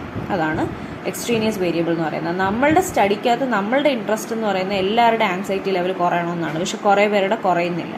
That is because അവരെ സംബന്ധിച്ച് നമ്മൾ കൊടുക്കുന്ന ആ യോഗ എന്നുള്ള ഇൻഡിപെൻഡൻറ്റ് വേരിയബിൾ അല്ലാതെ അവർക്ക് വേറെ കുറേ എക്സ്ട്രേനിയസ് വേരിയബിൾസ് കൂടെ കൊണ്ട് നടക്കുന്നതുകൊണ്ടാണ് ആ ആങ്സൈറ്റി മാറാത്തത്. So now the last one is confounding variable. So നമ്മൾ പറഞ്ഞു നമുക്ക് ഈ എക്സ്ട്രേനിയസ് വേരിയബിളിനെ കൺട്രോൾ ചെയ്യാൻ സാധിക്കും അല്ലേ? കൺട്രോൾ ചെയ്യാൻ സാധിക്കും. പക്ഷെ അപ്പം നമുക്ക് എന്ത് ചെയ്യാം? നമുക്ക് ഈ ഒരു കേസിൽ, ഇപ്പോൾ ഈ ആങ്സൈറ്റി കുറയ്ക്കുന്ന കേസിൽ നമുക്ക് അവരുടെ വീട്ടിലെ പ്രശ്നങ്ങൾ എന്താണെന്ന് ചോദിച്ച് മനസ്സിലാക്കുകയും PTA മീറ്റിങ്ങിൽ അതിനെപ്പറ്റി സംസാരിച്ച് അവരുടെ ആങ്സൈറ്റി ലെവൽസ് ഇല്ലാതാക്കാൻ വീട്ടുകാരുടെ അടുത്ത് സംസാരിക്കുകയൊക്കെ ചെയ്യാം. അങ്ങനെ കുറേ ദിവസം കഴിയുമ്പോഴത്തേക്ക് ഇവരും പതുക്കെ ആങ്സൈറ്റി ലെവൽ കുറഞ്ഞു എന്നിരിക്കട്ടെ. പക്ഷെ എന്നിട്ടും 2-3 പേരുടെ ആങ്സൈറ്റി ലെവൽ നെവർ ഡ്രോപ്പിംഗ്. നമുക്ക് ചില എക്സ്ട്രേനിയസ് വേരിയബിൾസ് മേ ബി അവരുടെ വീട്ടിൽ ഇനിയിപ്പോൾ നമ്മൾ സംസാരിച്ചാൽ പോലും ഒരിക്കലും മാറാത്ത ലെവലിലുള്ള ഒരുപാട് പ്രശ്നങ്ങളുള്ള ആൾക്കാർ, ഫിസിക്കൽ ഹെൽത്ത് കാരണം ആങ്ഷ്യസ് ആവുന്ന ആൾക്കാർ, അവർ നാച്ചുറലി ആങ്ഷ്യസ് ആവുന്നതാണ്, അവരെ നമുക്ക് ഒന്നും ചെയ്യാൻ പറ്റില്ല. അപ്പം അങ്ങനെയുള്ള നിങ്ങളുടെ സാമ്പിളിനകത്തുള്ള ചില units are actually your confounding variable. അതായത് നിങ്ങളുടെ എക്സ്ട്രേനിയസ് വേരിയബിൾ, നിങ്ങൾക്ക് നിങ്ങളുടെ സ്റ്റഡിയിൽ വന്നു ചേരാൻ താല്പര്യമില്ലാത്ത ചില ഫാക്ടേഴ്സ് ആണ് നിങ്ങളുടെ എക്സ്ട്രേനിയസ് വേരിയബിൾ. അത് നിങ്ങൾക്ക് കൺട്രോൾ ചെയ്യാൻ സാധിക്കും, പക്ഷേ അത് കൺട്രോൾ ചെയ്യാൻ പറ്റാത്ത ലെവലിലേക്ക്, അൺകൺട്രോളബിൾ ലെവലിലേക്ക് പോവുകയാണെങ്കിൽ then that becomes your confounding variable. ഇപ്പം നിങ്ങളുടെ ആങ്സൈറ്റി റിഡക്ഷൻ്റെ സ്റ്റഡിക്കകത്ത് ഒരുപാട് പേര് വളരെ മോശപ്പെട്ട ഫാമിലി കണ്ടീഷൻസിൽ നിന്ന് വരുന്ന കുട്ടികളുണ്ടെങ്കിൽ then they are your confounding variables. Because നിങ്ങൾ ഇനിയിപ്പോൾ എത്ര യോഗ ചെയ്യിച്ചാലും അവരെ സംബന്ധിച്ച് അവരുടെ ലൈഫ് സിറ്റുവേഷൻ അല്ലെങ്കിൽ ലൈഫ് ക്വാളിറ്റി മാറാതെ അവർക്ക് നിങ്ങളുടെ സ്റ്റഡിയിൽ പ്രത്യേകിച്ചൊന്നും കോൺട്രിബ്യൂട്ട് ചെയ്യാൻ ഇല്ല. അങ്ങനെയുള്ളവരെ നമ്മൾ കൺഫൗണ്ടിങ് വേരിയബിൾസ് എന്നാണ് പറയുന്നത്. So extraneous variables are controllable, അത് നമുക്കൊരു പരിധിവരെ മാറ്റാമായിരിക്കും. പക്ഷേ confounding variables we cannot change. And അങ്ങനെയുള്ള യൂഷ്വലി കൺഫൗണ്ടിങ് വേരിയബിളായിട്ട് വരുന്ന കാര്യങ്ങളെ മാക്സിമം, അങ്ങനെ കൺഫൗണ്ടിങ് വേരിയബിൾസ് ഉള്ള കുറേ സാമ്പിൾസിനെ നമ്മൾ മാക്സിമം സ്റ്റഡിയിൽ നിന്നും ഒഴിവാക്കാറും ഉണ്ട്. Now comes hypothesis. ഹൈപ്പോത്തിസിസ് ഞാൻ പറഞ്ഞു, നമ്മുടെ മുമ്പിൽ ഒരു ചോദ്യം വന്നാൽ ഒരു ഇന്നേറ്റ് ഹ്യൂമൻ എബിലിറ്റിയാണ് അതിനൊരു സ്മാർട്ട് ഗെസ് ആയിട്ടുള്ള ഒരു ഉത്തരം കണ്ടെത്തുക എന്നുള്ളത്. So what is hypothesis? It is nothing but a testable prediction, അല്ലെങ്കിൽ it is a smart guess എന്ന് വേണമെങ്കിൽ പറയാം. സോ ഇവിടെ in a hypothesis what we usually do is we state expected relationship between the variables. നമുക്കറിയാം, നമ്മൾ basically എപ്പോഴും സംസാരിക്കുന്നത് independent വേരിയബിളും ഡിപ്പെൻഡൻറ്റ് വേരിയബിളും തമ്മിലുള്ള റിലേഷൻഷിപ്പാണ്. ഇവർ തമ്മിലുള്ള എക്സ്പെക്റ്റഡ് റിലേഷൻഷിപ്പ് എന്താണെന്നായിരിക്കും നമ്മൾ പലപ്പോഴും എന്തിന് പറയുന്നത്, ഹൈപ്പോത്തിസിസിനകത്ത് പറയുന്നത്. And it also gives direction to research. നിങ്ങളുടെ റിസർച്ച് ഏത് വഴി പോകണം എന്നുള്ളതിനെ പറ്റിയിട്ടൊരു ഐഡിയയും നിങ്ങളുടെ ഹൈപ്പോത്തിസിസ് തന്നെയായിരിക്കും തരുന്നത്. Next, what are the characteristics of A good hypothesis? ഒരു ഗുഡ് ഹൈപ്പോത്തിസിസിന് എന്തൊക്കെ ക്യാരക്ടറിസ്റ്റിക്സ് വേണം? It should be clear, it should be testable, it should be based on theory, it should be specific and measurable, and it should also be limited in scope. ഒരു വലിയൊരു hypothesis എടുത്തുകൊണ്ട് വരാതെ വളരെ specific and measurable ആയിട്ടുള്ള, testable ആയിട്ടുള്ള, theory based ആയിട്ടുള്ള ഒരു hypothesis ആണെങ്കിൽ then that is a good hypothesis. ഈ characteristics of hypothesis is important because അത് എനിക്ക് തോന്നുന്നു ഒരുപാട് ക്വസ്റ്റ്യൻ പേപ്പറിൽ ഞാൻ കണ്ടിട്ടുണ്ട്. ഈ പല ഇത് തന്നിട്ട് ഇതിനകത്തുനിന്ന് ബെസ്റ്റ് ചൂസ് ചെയ്യാൻ പറയാം. Now the next one we need to know is the types of hypothesis. എത്ര ടൈപ്സ് ഓഫ് ഹൈപ്പോത്തിസിസ് ഉണ്ട്? ഞാനിപ്പോൾ ഓൾറെഡി പറഞ്ഞു, നമുക്കൊരു ഇൻഡിപെൻഡൻറ്റ് വേരിയബിളും ഉണ്ട്, ഒരു ഡിപ്പെൻഡൻറ്റ് വേരിയബിളും ഉണ്ട്, അല്ലേ? ഒരു ഇൻഡിപെൻഡൻറ്റും ഒരു ഡിപ്പെൻഡൻറ്റ് വേരിയബിളും ഉണ്ട്. ഈ ഇൻഡിപെൻഡൻറ്റ് വേരിയബിളും ഡിപ്പെൻഡൻറ്റ് വേരിയബിളും തമ്മിൽ ബന്ധം ഇല്ല എന്ന് പറയുന്ന ഫോം ഓഫ് ഹൈപ്പോത്തിസിസ് ആണ് നൾ ഹൈപ്പോത്തിസിസ്. ഇപ്പം ഞാൻ എൻ്റെ ക്ലാസ്സിൽ എ എന്ന് പറയുന്ന ഒരു ടീച്ചിങ് മെത്തേഡ്, എ എന്ന് പറയുന്ന ഒരു ടീച്ചിങ് മെത്തേഡ് വെച്ച് ക്ലാസ്സിൽ പഠിപ്പിച്ചുകൊണ്ടിരിക്കുകയായിരുന്നു. അങ്ങനെ ഈ പഠിപ്പിച്ചുകൊണ്ടിരുന്ന സമയത്താണ് ഞാൻ ഓൺലൈനിലൊക്കെ നോക്കി പുതിയൊരു മെത്തേഡ് കണ്ടുപിടിക്കുന്നു. ഈ സെയിം ടോപ്പിക്ക് പഠിക്കാൻ എനിക്ക് മറ്റൊരു ടീച്ചിങ് മെത്തേഡ് ഉപയോഗിക്കാം, ബി. അപ്പോൾ as A researcher I am very excited. A വെച്ച് പഠിപ്പിക്കുമ്പോഴാണോ ബി വെച്ച് പഠിപ്പിക്കുമ്പോഴാണോ കുട്ടികൾ ബെറ്ററായിട്ട് പഠിക്കുന്നതെന്നുള്ളതിനെ പറ്റിയിട്ട് എനിക്കൊരു സ്റ്റഡി നടത്തണം. അപ്പോൾ വാട്ട് ഐ ഡൂ ഇസ്, ഞാൻ എ എന്നുള്ള ടീച്ചിങ് മെത്തേഡ് കുട്ടികൾ ട്രൈ ചെയ്ത് നോക്കും, ബി എന്നുള്ള ടീച്ചിങ് മെത്തേഡും കുട്ടികൾ ട്രൈ ചെയ്ത് നോക്കും. എന്നിട്ട് ഞാൻ പറയും, എ വെച്ച് പഠിപ്പിക്കുമ്പോഴാണ് കുട്ടികൾ ബെറ്ററായിട്ട് പെർഫോം ചെയ്യുന്നത്, അല്ലെങ്കിൽ ബി വെച്ച് പഠിപ്പിക്കുമ്പോഴാണ് കുട്ടികൾ ബെറ്ററായിട്ട് പെർഫോം ചെയ്യുന്നതെന്നൊരു ഗെസ് ഉണ്ടാക്കിയിട്ട് then I start my research. ഇവിടെ നമുക്കൊരു കാര്യം പറയാവുന്നത് ഇസ് ദാറ്റ് നിങ്ങൾ ഈ എയും ബിയും ഇപ്പം നോക്കണ്ട. ഞാൻ എൻ്റെ എ എന്നുള്ള ടീച്ചിങ് മെത്തേഡ് കുട്ടികളെ പഠിപ്പിച്ചപ്പോൾ അവരുടെ achievement in that subject was very good. It helped increase the achievement of my students എന്ന് പറയുകയാണെങ്കിൽ then that is my alternative hypothesis. നമ്മൾ എപ്പോഴും ഒരു ഓൾട്ടർനേറ്റീവ് ഹൈപ്പോത്തിസിസ് ട്രൂ ആണെന്ന് പറയാൻ ആഗ്രഹിക്കുന്നവരാണ്. So I'm trying to say എൻ്റെ എ എന്നുള്ള teaching method was actually effective in increasing the achievement of my students എന്ന് പറയുകയാണെങ്കിൽ ഇവിടെ എൻ്റെ ടീച്ചിങ് മെത്തേഡായ എ എന്ന ടീച്ചിങ് മെത്തേഡും എൻ്റെ കുട്ടികളുടെ അച്ചീവ്മെൻ്റായ ഞാനിവിടെ ജസ്റ്റ് 2 സിമ്പിൾസ് ഇട്ടുന്നേ ഉള്ളൂ. എൻ്റെ കുട്ടികളുടെ അച്ചീവ്മെൻറ്റും തമ്മിൽ സിഗ്നിഫിക്കൻറ്റ് റിലേഷൻഷിപ്പ് ഉണ്ട്. അതായത് എൻ്റെ teaching method actually helped increase the achievement of the students എന്ന് പറയുന്നതാണ് ഓൾട്ടർനേറ്റീവ് ഹൈപ്പോത്തസിസ്. വെയറാസ് എൻ്റെ ഈ ടീച്ചിങ് മെത്തേഡും എൻ്റെ കുട്ടികളുടെ അച്ചീവ്മെൻറ്റും തമ്മിൽ യാതൊരു ബന്ധവും ഇല്ല എന്ന് പറയുന്നതാണ് നൾ ഫോം. സോ ഒന്നും കൂടെ ഞാൻ സിമ്പിളായിട്ട് പറയാം. I think I might have confused some of you. So that is probably because I chose a wrong analogy. ഈ എയും ബിയും ഇപ്പുറത്തും കിടക്കുന്നത് which I did not see. ഒന്നുകൂടെ പറയുകയാണെങ്കിൽ, ഞാൻ എൻ്റെ ക്ലാസ്സിൽ, ഞാൻ നേരത്തെ പറഞ്ഞ അത് എക്സാമ്പിൾ, എൻ്റെ 8ാം ക്ലാസ്സിലെ കുറേ കുട്ടികളുടെ അടുത്ത് ഞാനൊരു ന്യൂ ടീച്ചിങ് മെത്തേഡുമായി ചെല്ലുകയാണ്. അപ്പം എനിക്ക് വേണ്ടത് എന്താണ്? അവരുടെ മോട്ടിവേഷനിൽ ഈ ന്യൂ ടീച്ചിങ് മെത്തേഡ് എന്ത് വ്യത്യാസം വരുത്താൻ പോകുന്നു എന്നാണ് എൻ്റെ റിസർച്ച്. ഇപ്പം എൻ്റെ ന്യൂ ടീച്ചിങ് മെത്തേഡ് ആരാണ്? എൻ്റെ ഇൻഡിപെൻഡൻറ്റ് വേരിയബിൾ. എൻ്റെ കുട്ടികളുടെ മോട്ടിവേഷൻ എന്താണ്? എൻ്റെ ഡിപ്പെൻഡൻറ്റ് വേരിയബിൾ. അപ്പോൾ എൻ്റെ null hypothesis is nothing but എൻ്റെ ഈ ന്യൂ ടീച്ചിങ് മെത്തേഡും എൻ്റെ കുട്ടികളുടെ മോട്ടിവേഷനും തമ്മിൽ യാതൊരു ബന്ധവും ഇല്ല എന്ന് പറയുന്നതാണ് എൻ്റെ നൾ ഹൈപ്പോത്തസിസ്. ഇവർ തമ്മിൽ പ്രത്യേകിച്ച് യാതൊരു ബന്ധവും ഇല്ല. അതേസമയം എൻ്റെ alternate hypothesis is very simple. എൻ്റെ ന്യൂ ടീച്ചിങ് മെത്തേഡും എൻ്റെ കുട്ടികളുടെ മോട്ടിവേഷനും തമ്മിൽ സിഗ്നിഫിക്കൻ്റ് ആയിട്ടുള്ള ബന്ധം ഉണ്ട് എന്ന് പറയുന്നതാണ് എൻ്റെ ഓൾട്ടർനേറ്റ് ഹൈപ്പോത്തസിസ്. നമ്മൾ പലപ്പോഴും ഫോം ചെയ്യുന്ന ഹൈപ്പോത്തസിസുകൾ ഓൾട്ടർനേറ്റ് ആയിരിക്കും. എന്നിട്ട് നമ്മൾ അതിൻ്റെ നൾ ഫോം ഉണ്ടാക്കി അതിനെ ആയിരിക്കും നമ്മൾ എന്ത് ചെയ്യുന്നത്? ടെസ്റ്റ് ചെയ്യുന്നത്. അപ്പം ഒരു ക്വസ്റ്റ്യൻ കണ്ടിട്ടുണ്ട്, which is the testable form of hypothesis. എന്നിട്ട് എല്ലാ ടൈപ്സ് ഓഫ് ഹൈപ്പോത്തസിസ് തന്നേക്കും. The only form of testable hypothesis is your null hypothesis. ഇനി അടുത്തത് directional hypothesis. This is all you need to know about null and alternate hypothesis. So ഇപ്പോൾ 2 കാര്യങ്ങൾ എടുക്കുകയാണ്, 2 variables A and B എടുക്കുകയാണെങ്കിൽ അവർ തമ്മിൽ യാതൊരു relationship ഇല്ലെങ്കിൽ it's null form. 2 variables A and B എടുക്കുകയാണ്, അവർ തമ്മിൽ സിഗ്നിഫിക്കൻറ്റ് റിലേഷൻഷിപ്പ് ഉണ്ട് എന്ന് പറയുകയാണെങ്കിൽ then that is your alternate form. So directional hypothesis എന്ന് പറയുമ്പോൾ it specifies direction of relationship. അപ്പോൾ ഞാൻ നേരത്തെ പറഞ്ഞ എക്സാമ്പിൾ അതിന് വേണ്ടിയിട്ടാണ് ഞാൻ എക്സാമ്പിൾ ഫോം ചെയ്ത് വന്നത്. Then I understood this is going to confuse you. A and B എന്നുള്ളത് നിങ്ങളെ കൺഫ്യൂസ് ചെയ്യുന്നുള്ളതുകൊണ്ടാണ് I rubbed off the whole thing. But ഇപ്പം ഞാൻ 2 മെത്തേഡ്സ് ക്ലാസ്സിൽ പഠിപ്പിക്കാൻ പോവുകയാണ്. എൻ്റെ ക്ലാസ്സിൽ ഒരു പെർട്ടിക്കുലർ ടോപ്പിക്ക് പഠിപ്പിക്കാൻ എനിക്ക് ഒരുപാട് മെത്തേഡ്സ് യൂസ് ചെയ്യാം. അപ്പം ഞാൻ 2 ഡിഫറെൻറ്റ് മെത്തേഡ്സ് യൂസ് ചെയ്യാൻ പോവുകയാണ്. One is method A and one is method B. If I say that ഒരു സെയിം ടോപ്പിക് പഠിപ്പിക്കാൻ എനിക്ക് 2 മെത്തേഡ് ഉപയോഗിക്കാം, എയും ഉപയോഗിക്കാം ബിയും ഉപയോഗിക്കാം. പക്ഷെ എ ഉപയോഗിക്കുമ്പോഴാണ് എൻ്റെ കുട്ടികൾക്ക് അത് കൂടുതൽ മനസ്സിലാവുകയും അവരതിനെപ്പറ്റി ബെറ്ററായിട്ട് എക്സാമിന് എഴുതുകയും ചെയ്യുന്നത് എന്ന് പറയുകയാണെങ്കിൽ എൻ്റെ ഈ മെത്തേഡിനോട് ഞാൻ എന്തു പറയുകയാണ്? This is better, this will yield higher marks in students എന്ന് പറയുകയാണെങ്കിൽ എൻ്റെ hypothesis is actually having A direction. ഇവിടെ നോക്കിക്കേ, students taught with method A scores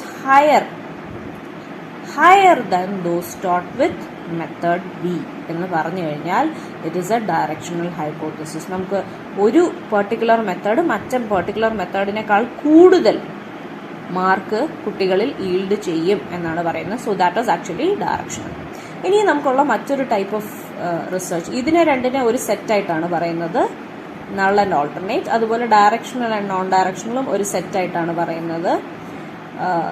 അതിൽ നോൺ ഡയറക്ഷണൽ എന്ന് പറയുമ്പം പ്രത്യേകിച്ച് ഈ 2 വേരിയബിൾസ് തമ്മിൽ റിലേഷൻഷിപ്പ് ഉണ്ട്, പക്ഷെ അവർ തമ്മിൽ ഒരു ഡയറക്ഷൻ ഒന്നും സ്റ്റേറ്റ് ചെയ്യുന്നില്ല. ഒരു എക്സാമ്പിൾ നോക്കിക്കുക, there is a difference in achievement between method A and method B.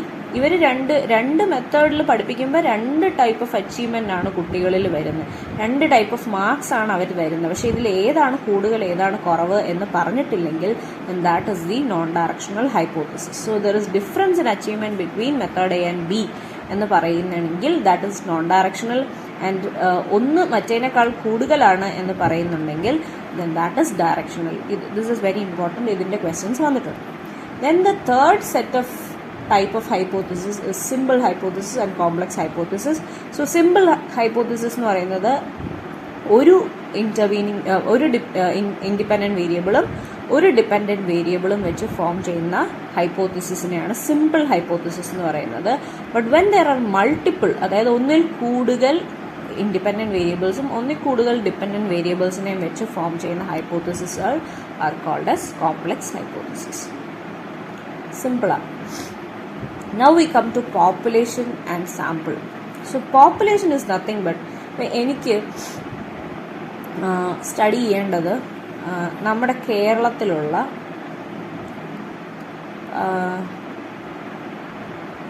18-നും 20-നും ഇടയിൽ പ്രായമുള്ള കുട്ടികളുടെ മാത്സ് ഇൻട്രസ്റ്റിനെ പറ്റിയിട്ടാണ്. മാത്സിനോടുള്ള ഇൻട്രസ്റ്റിനെ പറ്റിയിട്ടാണ് എനിക്ക് റിസർച്ച് ചെയ്യണമെങ്കിൽ എനിക്ക് കേരളത്തിലെമ്പാടും ഓടി നടന്ന് ഈ 18-20 വയസ്സുള്ള ആൾക്കാരെ എന്ത് ചെയ്യാൻ പറ്റില്ല, പിക്ക് ചെയ്യാൻ പറ്റില്ല. പക്ഷെ ഇതിനകത്തുനിന്ന് എനിക്ക് എന്ത് ചെയ്യാൻ പറ്റും, എൻ്റെ വിസിനിറ്റിയിലുള്ള കുറേ 18-20 വയസ്സിൽ ഇടയ്ക്ക് പ്രായമുള്ള കുറച്ച് ആൾക്കാരെ എടുത്ത് എന്ത് ചെയ്യാൻ പറ്റും, സ്റ്റഡി ചെയ്യാൻ പറ്റും. അപ്പം all the objects, the entire group of individuals, events അല്ലെങ്കിൽ objects that the researcher wants to study is called as the population. എനിക്ക് ഈ കേരളത്തിൽ മുഴുവനുള്ള 18-20 വയസ്സിൽ ഇടയിൽ പ്രായമുള്ള ആൾക്കാരെ, കേരളത്തിൽ മൊത്തമുള്ള ആൾക്കാരെയാണ് ഞാൻ എൻ്റെ പോപ്പുലേഷൻ എന്ന് വിളിക്കുന്നത്. പക്ഷെ അവരെ നമുക്ക് എടുത്ത് പഠിക്കാൻ പറ്റുമോ? പറ്റത്തില്ല. Population is also called as the universe. Actually യൂണിവേഴ്സിനകത്താണ് പോപ്പുലേഷൻ വരുന്നത്. Universe is something where everyone. അത് ഈ കേരളം മാത്രമല്ല, ഈ ലോകത്തുള്ള എല്ലാ സാധനങ്ങളും, എല്ലാ ഇവൻറ്റ്സും, എല്ലാ ഇൻഡിവിജ്വൽസും, ഒബ്ജക്ട്സും, ഗ്രൂപ്പ്സും വരുന്നൊരു സെറ്റിനെയാണ് നമ്മൾ യൂണിവേഴ്സ് എന്ന് വിളിക്കുന്നത്. അതിനകത്ത് വരുന്ന ഒരു പെർട്ടിക്കുലർ സബ്സെറ്റാണ് population. Population is nothing but entire group of individuals, events അല്ലെങ്കിൽ objects that the researcher wants to study. റിസർച്ചറിന് പഠിക്കാൻ താല്പര്യമുള്ള ആൾക്കാരെയാണ് പോപ്പുലേഷൻ എന്ന് വിളിക്കുന്നത്. ഇനി അതിനകത്ത് നമുക്ക് എല്ലാവരെയും പോപ്പുലേഷൻ മൊത്തത്തിൽ സ്റ്റഡി ചെയ്യാൻ പറ്റാത്തതുകൊണ്ട് അതിനകത്തൊന്നും കൂടെ ഒരു സബ്സെറ്റ് എടുക്കും. അതിനെയാണ് സാമ്പിൾ എന്ന് പറയുന്നത്. ഇപ്പം പോപ്പുലേഷൻ്റെ example all higher education students of India ഒരു എക്സാമ്പിളാണ്.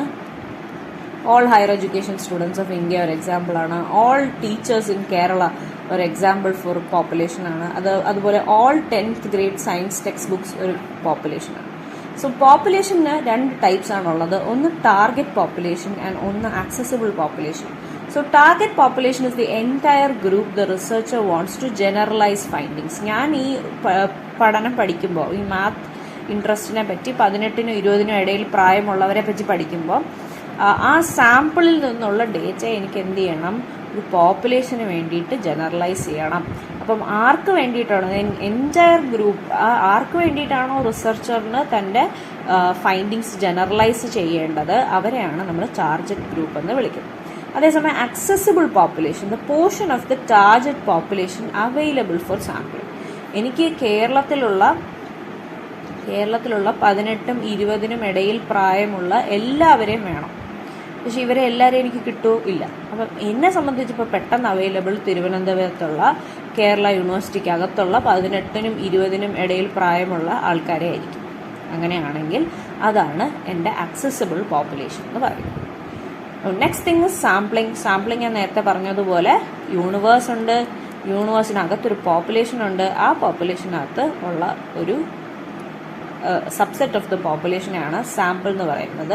ആൻഡ് യൂഷ്വലി സാമ്പിൾസ് നമ്മൾ ഒരു ആക്യുറേറ്റ് റെപ്രസെൻറ്റേഷൻ ഓഫ് ദ പോപ്പുലേഷനായിട്ടാണ് കണക്ക് കൂട്ടുന്നത്. പക്ഷെ എപ്പോഴും അങ്ങനെ വരണമെന്ന് നിർബന്ധം ഇല്ല. ഒരു ഗുഡ് സാമ്പിളിൻ്റെ ക്യാരക്ടറിസ്റ്റിക്സ് എന്താണ്? It is representative of its population. Representative of what? It's population.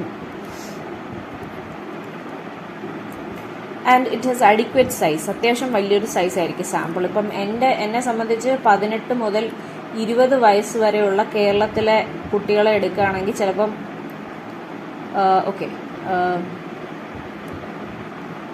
10 ലക്ഷം ഉണ്ടെന്ന് വെച്ചു. 10 ലക്ഷം ആൾക്കാർ 18-20 ഇടയിൽ പ്രായമുണ്ടെങ്കിൽ എൻ്റെ ഒരു വെരി ഗുഡ് സാമ്പിൾ എന്ന് പറയുന്ന size would be probably 3000 to 4000. അപ്പോൾ ആ സാമ്പിൾ പോപ്പുലേഷൻ സൈസിനനുസരിച്ച് നമ്മളൊരു നല്ല സാമ്പിൾ സൈസ് എടുക്കണം. ഇപ്പോൾ എൻ്റെ ഒരു പെർട്ടിക്കുലർ പോപ്പുലേഷനിൽ 1000 പേരെ ഉള്ളുവെങ്കിൽ അതിനകത്തുനിന്നൊരു 120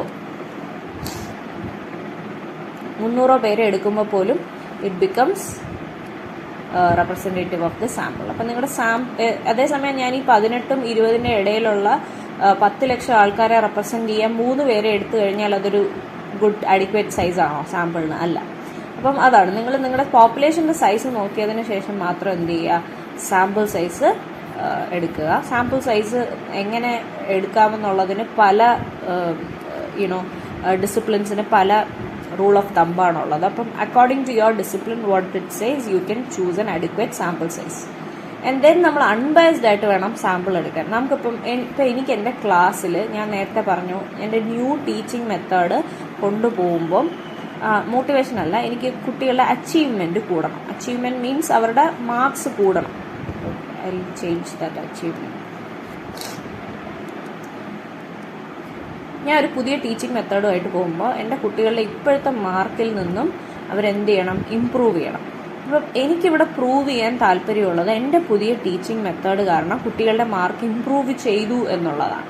അപ്പം അങ്ങനെ ഇമ്പ്രൂവ് ചെയ്യും എന്ന് ഉറപ്പുള്ള ഞാൻ എടുക്കുന്ന ആ സാമ്പിളിൽ 8ാം ക്ലാസ്സിലെ കുട്ടികളിൽ ഇമ്പ്രൂവ് ചെയ്യുന്ന ഉറപ്പുള്ള കുറച്ച് നല്ല പഠിക്കുന്ന കുട്ടികളെ മാത്രം ഞാൻ എടുത്ത് ഈ ന്യൂ ടീച്ചിങ് മെത്തേഡ് എഫക്റ്റീവ് ആണോ എന്ന് ടെസ്റ്റ് ചെയ്ത് കഴിഞ്ഞാൽ എൻ്റെ റിസർച്ച് ബയസ്ഡ് ആണെന്ന് പറയാം. ഈ ടീച്ചിങ് മെത്തേഡ് എഫക്റ്റീവ് ആകണമെങ്കിൽ എല്ലാ തരത്തിലുള്ള കുട്ടികളും അത് അറ്റൻഡ് ചെയ്ത് എല്ലാ തരത്തിലുള്ള കുട്ടികളുടെയും മാർക്ക് ഇൻക്രീസ് ചെയ്താൽ മാത്രമേ അതൊരു അൺബയസ്ഡ് റിസർച്ച് ആണെന്ന് പറയാൻ സാധിക്കുള്ളൂ. അതാണ് അൺബയസ്ഡ് ആയിട്ടായിരിക്കണം നിങ്ങൾ സാമ്പിൾ സെലക്ട് ചെയ്യേണ്ടത്. ഏറ്റവും പഠിക്കുന്ന കുട്ടികളെ മാത്രം സെലക്ട് ചെയ്ത് നിങ്ങൾ ഈ ടീച്ചിങ് മെത്തേഡ് എക്സസൈസ് ചെയ്യുകയാണെങ്കിൽ ചിലപ്പോൾ ഒബ്വിയസ്ലി നല്ല ടീച്ചിങ് മെത്തേഡ് ആണെന്നായിരിക്കും നിങ്ങളുടെ റിസൾട്ട് വരുന്നത്. പക്ഷെ അങ്ങനെയല്ല, നമുക്ക് വേണ്ടത് എന്താണ്, ഇവിടെ ഒരു അൺബയസ്ഡ് സാമ്പിളിംഗ് ആണ് വേണ്ടത്. അതുപോലെ ഫീസിബിൾ ആൻഡ് എക്കണോമിക്കലായിട്ടുള്ള സാമ്പിളിംഗ് മെത്തേഡ്സ് സാമ്പിളിനെ വേണം നിങ്ങൾ ചൂസ് ചെയ്യാൻ. എൻ്റെ നിന്ന് നിങ്ങൾക്ക് ഡേറ്റ കിട്ടണമെങ്കിൽ നിങ്ങൾ മണിക്കൂർ 100 രൂപ തരണമെന്ന് പറഞ്ഞു കഴിഞ്ഞാൽ നിങ്ങൾക്ക് അത് കൊടുക്കാൻ അഫോർഡബിൾ ആയിട്ടുള്ള ഒരാളാണെങ്കിൽ ദെൻ ഇറ്റ്സ് ഓക്കെ. ഇല്ലെങ്കിൽ അതിനനുസരിച്ച് നിങ്ങളുടെ ടൈമും നിങ്ങളുടെ ബഡ്ജറ്റിനും ഒക്കെ അനുസരിച്ചുള്ള സാമ്പിൾസിനെ നിങ്ങൾ ചൂസ് ചെയ്യണം. നെക്സ്റ്റ്, സാമ്പിളിംഗ് എന്താണ്? സാമ്പിളിംഗ് ഒന്നുമില്ല, നമ്മൾ ഈ സാമ്പിളിനെ സെലക്ട് ചെയ്യാൻ ഉപയോഗിക്കുന്ന പ്രോസസ്സിനെ തന്നെയാണ് സാമ്പിളിംഗ് എന്ന് പറയുന്നത്. സാമ്പിളിങ്ങിനെ സെലക്ട് ചെയ്യാൻ നമുക്ക് ബേസിക്കലി 2 രീതിയിലാണ് സാമ്പിളിംഗ് സെലക്ട് ചെയ്യാൻ സാധിക്കുന്നത്. ഒന്ന് is the probability sampling, the other one is the non-probability sampling. So probability sampling is known as non-zero chance of selection. അതായത് നിങ്ങളുടെ പോപ്പുലേഷനിലുള്ള എല്ലാവർക്കും equal chance of being selected into your sample ആണുള്ളത്. Then that is called as probability sampling.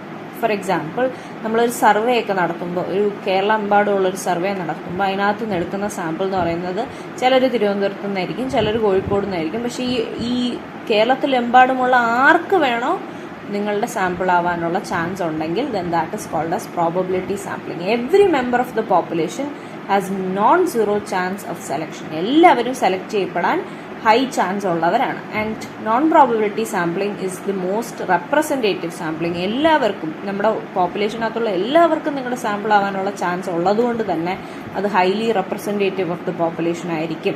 പോപ്പുലേഷൻ്റെ trend എന്താണോ അതുപോലെ തന്നെ ആയിരിക്കും ആ സാമ്പിളിൻ്റെയും ട്രെൻഡ് എന്നാണ് അവിടെ വിശ്വസിച്ച് വരുന്നത്. Next, non probability sampling. Probability of selection is unknown. ഈ നോൺ പ്രോബബിലിറ്റി സാമ്പിളിംഗ് എന്ന് പറയുമ്പോൾ നമുക്ക് ഒരു ഹോൾ പോപ്പുലേഷൻ ഉണ്ട്, അവിടെയുള്ള എല്ലാവർക്കും സാമ്പിളിൽ വരാനുള്ള ചാൻസ് ഇല്ല.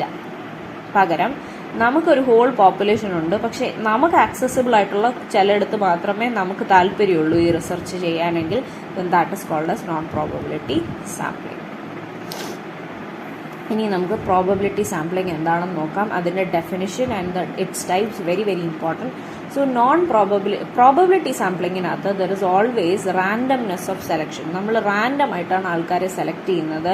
And it helps in minimizing bias. നമ്മൾ ഈ ലോട്ട് എടുക്കുന്നതൊക്കെ റാൻഡം സാമ്പിളിംഗ് ആണ്. നമ്മളങ്ങനെ എടുക്കുമ്പോൾ നമുക്കറിയാം നമ്മൾ എന്തിനാണ് ലോട്ട് ഇടുന്നത്. നമ്മൾ ആരെയും ബയസ് ഇല്ലാതെ സെലക്ട് ചെയ്യാൻ വേണ്ടിയിട്ടും അത് റാൻഡമായിട്ട് വരാൻ വേണ്ടിയിട്ടാണ് നമ്മൾ ലോട്ടറി മെത്തേഡ് യൂസ് ചെയ്യുന്നത്. സോ അങ്ങനത്തെ സെലക്ഷൻസ് എല്ലാം എന്താണ്, മിനിമൽ ബയസ് ആണ്, റാൻഡം സെലക്ഷൻ ആണ്. And it is best for generalising the result. നമ്മുടെ സാമ്പിളുടെ റിസൾട്ട് നമുക്ക് പോപ്പുലേഷനിലും ബാധകമാണ് എന്ന് പറയണമെങ്കിൽ നിങ്ങളുടെ എന്താണ് സാമ്പിളിംഗ് എപ്പോഴും പ്രോബബിലിറ്റി സാമ്പിളിംഗ് ആയിരിക്കും. ഇനി നമുക്ക് majorly 4 types of probability sampling ആണ് പറയുന്നത്. ആ 4 മാത്രം നിങ്ങൾ നോക്കിയാലും മതി. Simple random sampling, systematic sampling, stratified sampling and cluster sampling. So simple sampling എന്ന് പറയുന്നത്, സിമ്പിൾ റാൻഡം സാമ്പിളിംഗ് എന്ന് പറയുമ്പോഴത്തേക്കും നമുക്കിപ്പോൾ ഒരു ഹോൾ പോപ്പുലേഷൻ, കേരളത്തിലെ പോപ്പുലേഷൻ, നമ്മൾ ലോട്ടറി മത്സരം നടത്താറുണ്ട്. കേരളത്തിലെ എല്ലാവർക്കും ഓരോ ലോട്ടറി ടിക്കറ്റ് വീതം കൊടുത്തിരിക്കുകയാണെങ്കിൽ നമ്മൾ ലോട്ടറി എങ്ങനെയാണ് അനൗൺസ് ചെയ്യുന്നത്? നമ്മൾ നറുക്കിട്ടെടുത്താണ് ലോട്ടറി അനൗൺസ് ചെയ്യുന്നത്. അപ്പം നറുക്കിട്ടെടുക്കുന്ന സമയത്ത് എല്ലാവർക്കും ഈക്വൽ ചാൻസ് ഉണ്ട് ടു ബിക്കം ദ വിന്നർ. അപ്പോൾ അങ്ങനെ എല്ലാവർക്കും ഈക്വൽ ചാൻസ് ഓഫ് സെലക്ഷൻ ഉള്ള ഒരു സെലക്ഷൻ പ്രോസസ്സിനെയാണ് സിമ്പിൾ റാൻഡം സാമ്പിളിംഗ് എന്ന് പറയുന്നത്. ഇതിനകത്ത് നമുക്ക് ലോട്ടറി മെത്തേഡ് ഉപയോഗിക്കാം. റാൻഡം നമ്പർ ടേബിൾ എന്ന് പറഞ്ഞൊരു ടേബിൾ ഉണ്ട്. ഒരു ടേബിളിനകത്ത് ഇങ്ങനെ റാൻഡമായിട്ട് നമ്പേഴ്സ് കാണും, പല നമ്പേഴ്സ് ആയിരിക്കും വരുന്നത്. അപ്പോൾ ആ ടേബിളിൽ നിന്ന് വിളിക്കുമ്പോഴത്തേക്കും ഇപ്പം ഞാൻ എൻ്റെ ക്ലാസ്സിൽ പോയിട്ട് എല്ലാവർക്കും ഓരോ നമ്പർ കൊടുത്തു, എന്നിട്ട് ഞാൻ ഈ റാൻഡം നമ്പർ ടേബിളിൽ നിന്ന് നോക്കി കുറേ നമ്പേഴ്സ് വിളിക്കുകയാണെങ്കിൽ നമുക്ക് വളരെ ഈക്വൽ ചാൻസ് ഉള്ളതുപോലെ നമ്മുടെ പോപ്പുലേഷനിൽ നിന്ന് ആൾ പിക്കായിട്ട് വരും. അതുപോലെ കമ്പ്യൂട്ടർ ജനറേറ്റഡ് ആയിട്ടുള്ള റാൻഡം ടേബിൾസ് ഉണ്ട്. അത് വെച്ച് നമുക്ക് എന്ത് ചെയ്യാം? ഇതുപോലെ ആൾക്കാരെ പിക്ക് ചെയ്യാം. സോ ഇത് വളരെ അൺബയസ്ഡ് ആയിട്ടുള്ളൊരു സാമ്പിളിംഗ് മെത്തേഡാണ്, സിമ്പിളാണ് and requires full list of പോപ്പുലേഷൻ്റെ ഒത്ത ലിസ്റ്റ് ഉണ്ടെങ്കിൽ നമുക്ക് വളരെ റാൻഡമൈസ്ഡ് ആയിട്ട് ആൾക്കാരെ കിട്ടുള്ളൂ. നൗ സിസ്റ്റമാറ്റിക് സാമ്പിളിംഗ് എന്ന് പറഞ്ഞു കഴിഞ്ഞാൽ നമ്മൾ എന്ത് ചെയ്യുമെന്ന് വെച്ചാൽ, നമുക്കിപ്പോൾ ക്ലാസ്സിൽ 10 പേരുണ്ടെന്ന് വെച്ചു. അപ്പോൾ നമ്മളെല്ലാവരെയും 1 2 3 1 2 3 എന്ന് നമ്പർ ഇട്ട് വയ്ക്കും. എന്നിട്ട് we'll call maybe not 1 2 3 1 2 3 4 5 6 7 8 9 10. Okay, എല്ലാവർക്കും 10 വരെ റോൾ നമ്പർ കൊടുത്തിട്ട് ഞാൻ ആദ്യം സെലക്ട് ചെയ്യുന്ന ആൾ 2 ആയിരിക്കും. ആൻഡ് ദെൻ എൻ്റെ പോപ്പുലേഷൻ എത്രയാണോ, എനിക്ക് ആവശ്യമുള്ള സാമ്പിൾ സൈസ് എത്രയാണോ അതിനെ ഡിവൈഡ് ചെയ്യും. Total population size by sample സൈസിനെ ഡിവൈഡ് ചെയ്ത് കെ എന്ന് പറഞ്ഞൊരു നമ്പർ ഉണ്ടാക്കും. ഞാനിവിടെ നോക്കിയപ്പം എനിക്ക് വേണ്ട സാമ്പിൾ സൈസ് 2 എൻ്റെ പോപ്പുലേഷൻ സൈസ് 10. അപ്പോൾ ഓബ്വിയസ്ലി എൻ്റെ കെ വാല്യൂ എത്രയായിരിക്കും? 10/2 5. അപ്പം ഞാൻ ഫസ്റ്റ് പേഴ്സണിനെ റാൻഡമായിട്ട് സെലക്ട് ചെയ്യും. 1 2 3 എനിക്ക് പെട്ടെന്ന് തോന്നി 2 മതി. അങ്ങനെ ഞാൻ 2 സെലക്ട് ചെയ്തു. ദെൻ 2 കഴിഞ്ഞ് 2 + 5 ആണ് എൻ്റെ അടുത്ത ആൾ. 1 2 3 4 5. അപ്പം ആരാണ് എൻ്റെ അടുത്ത ആൾ? 7 ആണ് എൻ്റെ അടുത്ത ആൾ. സോ 2ൽ നിന്നും ഡയറക്റ്റായിട്ട് ചാടി ഞാൻ 7th പേഴ്സണിലോട്ട് പോകും. ആൻഡ് ഇത് കൂടുതലുള്ള ആൾക്കാരായിരുന്നെങ്കിൽ then you could have gone to next person, next +5. അപ്പം നിങ്ങളൊരു നമ്പർ ഫിക്സ് ചെയ്തിട്ട് നിങ്ങൾ ആദ്യത്തെ ആളെ റാൻഡമായിട്ട് ചൂസ് ചെയ്യും. അയാളുടെ അപ്പുറത്തുനിന്ന് ഓരോ ആളെയും നമ്മൾ +5 വെച്ച്, അല്ലെങ്കിൽ what ever B your K value അത് വെച്ച് ചൂസ് ചെയ്ത് പോണേനെയാണ് സിസ്റ്റമാറ്റിക് സാമ്പിളിംഗ് എന്ന് പറയുന്നത്. ഇനി സ്ട്രാറ്റിഫൈഡ് സാമ്പിളിംഗ് എന്ന് പറയുമ്പോൾ നിങ്ങൾ ഈ റാൻഡം സാമ്പിളിംഗ് പോലെ തന്നെയാണ്, പക്ഷെ നിങ്ങളുടെ ഹോൾ പോപ്പുലേഷനിൽ നിങ്ങൾക്ക് വേണ്ടത് വളരെ റെപ്രസെൻറ്റേറ്റീവ് ആയിട്ടൊരു പോപ്പുലേഷനാണ് ഓഫ് വിമൻ ആൻഡ് മെൻ. മെന്നും ഉണ്ട് വിമനും ഉള്ള ഒരു പോപ്പുലേഷൻ ആണെങ്കിൽ വാട്ട് യു ഡു ഇസ്, ഈ പോപ്പുലേഷനകത്തുള്ള മെന്നിനെയും വിമനെയും ആദ്യം 2ആയിട്ട് ക്ലാസിഫൈ, എന്നിട്ട് മെന്നിന് എത്രയാണോ റെപ്രസെൻറ്റേറ്റീവ് സാമ്പിൾ അവരുടെ നിന്നും റാൻഡമായിട്ട് സെലക്ട് ചെയ്യും, വിമൻ്റെ നിന്നും നമ്മൾ റാൻഡമായിട്ട് സെലക്ട് ചെയ്ത് പോകും. ഇതിനെയാണ് സ്ട്രാറ്റിഫൈഡ് റാൻഡം സാമ്പിളിംഗ് എന്ന് പറയുന്നത്. So you are first of all നിങ്ങളുടെ പോപ്പുലേഷനെ നിങ്ങൾ 2ആയിട്ട് സ്പ്ലിറ്റ് ചെയ്യും ഇൻറ്റു സ്ട്രാറ്റ. അതിനെയാണ് സ്ട്രാറ്റ എന്ന് പറയുന്നത്. അതായത് എൻ്റെ ഇവിടുത്തെ പോപ്പുലേഷനകത്ത് എനിക്കറിയാം മെന്നുണ്ട്, വിമനുണ്ട്. എൻ്റെ പോപ്പുലേഷനെ റെപ്രസെൻറ്റ് ചെയ്യാനുള്ള പെർസെൻറ്റേജ് ഓഫ് മെൻ, ഇതിനകത്തുനിന്ന് എനിക്ക് 20 ആണുങ്ങളും ഇതിനകത്തുനിന്ന് എനിക്ക് 20 സ്ത്രീകളും വേണം. എന്നിട്ട് ഇതിനകത്തുനിന്ന് ഞാൻ എന്ത് ചെയ്യും? റാൻഡമായിട്ടായിരിക്കും. മെന്നിനകത്തുനിന്ന് റാൻഡമായിട്ട് സെലക്ട് ചെയ്യും, വിമനകത്തുനിന്ന് റാൻഡമായിട്ട് സെലക്ട് ചെയ്യും. ഇതെപ്പോഴും ജെൻഡർ ആവണം നിങ്ങളുടെ സ്ട്രാറ്റാന്ന് തന്നെ ഇല്ല. ഡിസ്ട്രിക്റ്റ് ആവാം, ഇൻകം ലെവൽ ആവാം, ഒക്കെ ആവാം. അതുപോലെ നമുക്ക് 2 ടൈപ്പ് ഓഫ് സ്ട്രാറ്റിഫൈഡ് സാമ്പിളിംഗ് ഉണ്ട്, പ്രൊപ്പോർഷനേറ്റ് ആൻഡ് ഡിസ്പ്രൊപ്പോർഷനേറ്റ്. ഇവിടെ നിന്ന് ഈക്വൽ ആയിട്ട് എടുക്കാം, അതായത് മെൻ 20 വിമൻ 20 എന്നുള്ളത് എടുക്കാം, which is the proportionate stratified sampling. അതേസമയം എനിക്ക് മെൻ 20 വിമൻ 25 ആണെങ്കിലും എടുക്കാം, which is disproportionate stratified sampling. ഇനി final is cluster sampling. Cluster sampling എങ്ങനെയാണെന്ന് വെച്ചാൽ it is kind of a random sampling. പക്ഷേ ഇത് എങ്ങനെയാണെന്ന് വെച്ചാൽ നമ്മളെ സംബന്ധിച്ച് നമുക്ക് നമുക്ക് ഇന്ത്യ എന്നൊരു മഹാരാജ്യത്ത് നിന്ന് 8ാം ക്ലാസ്സിൽ പഠിക്കുന്ന കുട്ടികളെ വേണം. അപ്പോൾ this is my whole population, India എന്നുള്ളൊരു രാജ്യം. ആൻഡ് ഫ്രം ഇന്ത്യക്കകത്ത് എത്ര ഡിസ്ട്രിക്ട്സ് ഉണ്ടോ, എത്ര സ്റ്റേറ്റ്സ് ഉണ്ടോ, ആ സ്റ്റേറ്റ്സിൽ നിന്നും ഏതെങ്കിലും ഒരു സ്റ്റേറ്റ് ഞാൻ റാൻഡമായിട്ട് ലോട്ടിട്ടെടുക്കും. അപ്പോൾ എനിക്ക് കിട്ടിയത് തമിഴ്നാടാണെന്ന് വെച്ചു. ദെൻ തമിഴ്നാടിനകത്ത് ഒരുപാട് ഡിസ്ട്രിക്ട്സ് ഉണ്ട്. ആ ഡിസ്ട്രിക്ട്സ് എല്ലാം ഞാൻ ലോട്ടിട്ടിട്ട് അതിൽ നിന്നൊരു ഡിസ്ട്രിക്റ്റ് എടുക്കും. അപ്പോൾ എനിക്ക് കിട്ടിയ ഡിസ്ട്രിക്റ്റ് നാഗർകോവിലാണെന്ന് വെച്ചു. നാഗർകോവിലിനകത്ത് ഒരുപാട് ബ്ലോക്കുകളുണ്ട്. അതിനെ എല്ലാത്തിനെയും ഞാൻ എന്ത് ചെയ്യും, പിന്നെയും റാൻഡമായിട്ട് അതിൽ നിന്ന് റാൻഡമായിട്ട് ലോട്ടിട്ടെടുക്കും. അപ്പോൾ എനിക്ക് ഏതോ ഒരു പെർട്ടിക്കുലർ ബ്ലോക്ക് കിട്ടി. ആ ബ്ലോക്കിൽ 25 സ്കൂൾസ് ഉണ്ടെന്ന് വെച്ചു. ആ 25 സ്കൂൾസിനെ ഞാൻ ലോട്ടിട്ടെടുക്കുമ്പോൾ എനിക്ക് ഒരു സ്കൂള് കിട്ടും. ആ സ്കൂളിലെ 8ാം ക്ലാസ്സുകാരെ ഞാൻ സെലക്ട് ചെയ്യുകയാണെങ്കിൽ that is called as cluster sampling. നിങ്ങൾ ഓരോ സമയത്തും ഓരോ ക്ലസ്റ്റേഴ്സാണ് ഉണ്ടാക്കിയത്. ആദ്യം you made a cluster of states, then you made a cluster of districts, then you made a cluster of blocks, then you made a cluster of schools. അങ്ങനെ ഓരോന്നിൽ നിന്നും നമ്മൾ റാൻഡമായിട്ട് സെലക്ട് ചെയ്ത് അവസാനം ഒരു പെർട്ടിക്കുലർ പോയിന്റിൽ വന്ന് എത്തുന്നതിനെയാണ് ക്ലസ്റ്റർ സാമ്പിളിംഗ് എന്ന് പറയുന്നത്. പലപ്പോഴും നമ്മളിത് ഉപയോഗിക്കുന്നത് when the population is very wide spread geographically. ഇപ്പോൾ ഇന്ത്യനകത്തുള്ള 8ാം ക്ലാസ്സുകാരെന്ന് പറയുമ്പോൾ ഭയങ്കര വൈഡ് ജോഗ്രഫിക്കൽ ഏരിയ ആണ്. അപ്പോൾ അതിനെ ഇങ്ങനെ ചെറുതാക്കി കൊണ്ടുവരാൻ വേണ്ടിയിട്ടാണ് we have used cluster sampling. അപ്പം ഞാനിതൊരു ചെറിയൊരു ഒരു ഗ്രാഫിക്കൽ റെപ്രസെൻറ്റേഷൻ തന്നിരിക്കുന്നതാണ്. സിമ്പിളായിട്ട് നിങ്ങൾക്ക് മനസ്സിലാക്കാം. സോ സിമ്പിൾ റാൻഡം സാമ്പിളിംഗ് എന്ന് പറയുമ്പോൾ ഇത്രയും ആൾക്കാരുണ്ട് നിങ്ങളുടെ പോപ്പുലേഷനിൽ. അതിൽ എനിക്ക് തോന്നുന്ന ആൾക്കാരെയൊക്കെ മീൻസ് ലോട്ടറി മെത്തേഡിലൂടെ ഞാൻ കുറച്ച് പേരെ സെലക്ട് ചെയ്തു. തോന്നുന്നതല്ല, ലോട്ടറി മെത്തേഡിൽ കൂടെ ലോട്ടറി ഇട്ട് കുറച്ച് പേരെ സെലക്ട് ചെയ്തു. സിസ്റ്റമാറ്റിക് സാമ്പിളിംഗ് എന്ന് പറയുമ്പോഴത്തേക്ക് ഇതാണ് എൻ്റെ പോപ്പുലേഷൻ. പക്ഷെ ഞാൻ എന്ത് ചെയ്യുന്നു, ഒരു കെ എന്നുള്ള ടേം കണ്ടുപിടിക്കുന്നു, which is n/n, number of population by number of sample, എനിക്ക് വേണ്ട number of sample. And then ആദ്യത്തെ പേഴ്സണെ ഞാൻ റാൻഡമായിട്ട് ചൂസ് ചെയ്യും. Then the next person is always the first പേഴ്സൻ്റെ നമ്പർ പ്ലസ് കെ. അങ്ങനെ ഓരോ പ്രാവശ്യവും കെ പ്ലസ് ചെയ്ത് നെക്സ്റ്റ് ആളെ കണ്ടുപിടിക്കുന്നു. ഇനി സ്ട്രാറ്റിഫൈഡ് റാൻഡം സാമ്പിളിംഗ് എന്ന് പറയുമ്പോൾ ഇതാണ് എൻ്റെ പോപ്പുലേഷൻ. ആദ്യം ഞാൻ ഈ പോപ്പുലേഷനെ രണ്ടായിട്ട് തിരിക്കും. ബേസ്ഡ് ഓൺ ജെൻഡറോ കാസ്റ്റോ എന്താണ് നിങ്ങൾക്ക് വേണ്ടത് അതിനെ ബേസ് ചെയ്ത് തിരിക്കും. എന്നാൽ അതിനകത്തുനിന്ന് നമ്മൾ എന്ത് ചെയ്യും, ആളെ സെലക്ട് ചെയ്യും. And cluster sampling is nothing but നമ്മൾ ഓരോ ലെവലിലും ക്ലസ്റ്റേഴ്സ് ഉണ്ടാക്കും. ഇപ്പോൾ ആദ്യം നമ്മൾ സ്റ്റേറ്റ് ലെവൽ ക്ലസ്റ്ററാണ് ഉണ്ടാക്കിയെങ്കിൽ പിന്നെ നമ്മൾ ഡിസ്ട്രിക്ട് ലെവൽ, പിന്നെ നമ്മൾ ബ്ലോക്ക് ലെവൽ, പിന്നെ നമ്മൾ school level, and finally you go in to the school. And ആ സ്കൂളിൽ ഇന്ന ക്ലാസ്സിൽ 8ാം ക്ലാസ് പഠിക്കുന്ന കുട്ടികൾ എന്നുള്ള ഒരു പോയിന്റിലേക്ക് എത്തും. At each point of the geography നിങ്ങൾ അവിടെ റാൻഡമൈസേഷൻ ഫോളോ ചെയ്ത് തന്നെയാണ് താഴോട്ട് പോകുന്നത്. നോൺ പ്രോബബിലിറ്റി സാമ്പിളിംഗ്, ഇവിടെ ഒരു റാൻഡംനെസ് ഓഫ് സെലക്ഷനും ഇല്ല. നമുക്ക് തോന്നുന്ന, നമുക്ക് പെട്ടെന്ന് കൺവീനിയൻ്റ് ആയിട്ട് കിട്ടുന്ന, നമ്മുടെ ജഡ്ജ്മെൻറ്റിനെ സാധൂകരിക്കുന്ന കുറച്ച് സാമ്പിൾസിനെ സെലക്ട് ചെയ്യുക എന്നുള്ളതാണ് എന്ത് നോൺ പ്രോബബിലിറ്റി സാമ്പിളിംഗ് എന്ന് പറയുന്നത്. സോ നോൺ പ്രോബബിലിറ്റി സാമ്പിളിങ്ങിൽ 4 എണ്ണമാണ് വരുന്നത്.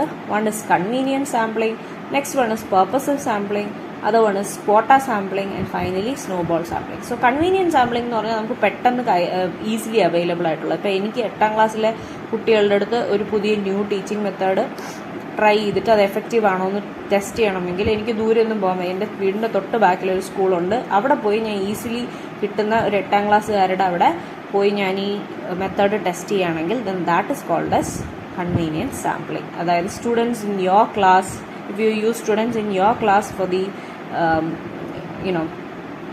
research, then that is called as convenient sampling. അത് ഈസിയാണ്, എക്കണോമിക്കലാണ്, പക്ഷേ ഹൈലി ബൈസ്ഡ് ആണ്. നിങ്ങൾക്ക് അറിയാവുന്ന കുറേ പേരിലാണ് നിങ്ങൾ ഈ ടെസ്റ്റ് ചെയ്യുന്നതെന്നുള്ളത് കൊണ്ട് തന്നെ ഇതിൽ നിന്ന് കിട്ടുന്ന ഡേറ്റേനെ വിശ്വസിക്കാൻ ഇച്ചിരി ബുദ്ധിമുട്ടാണ്. Next one is purposive sampling. Purposive sampling is when researcher selects based on the purpose or expertise. ഇപ്പം എക്സാമ്പിൾ, എനിക്ക് ചില കാര്യങ്ങളിൽ എക്സ്പേർട്ടായിട്ടുള്ള ടീച്ചേഴ്സിനെ വേണം. ICT ഉപയോഗിക്കാൻ എക്സ്പേർട്ടായിട്ടുള്ള ടീച്ചേഴ്സിനെ എനിക്ക് റൂറൽ ഏരിയയിൽ നിന്ന് വേണമെങ്കിൽ ICT ഉപയോഗിക്കാൻ പറ്റുന്നവരെ മാത്രമല്ലേ എനിക്ക് സെലക്ട് ചെയ്യാൻ പറ്റൂ.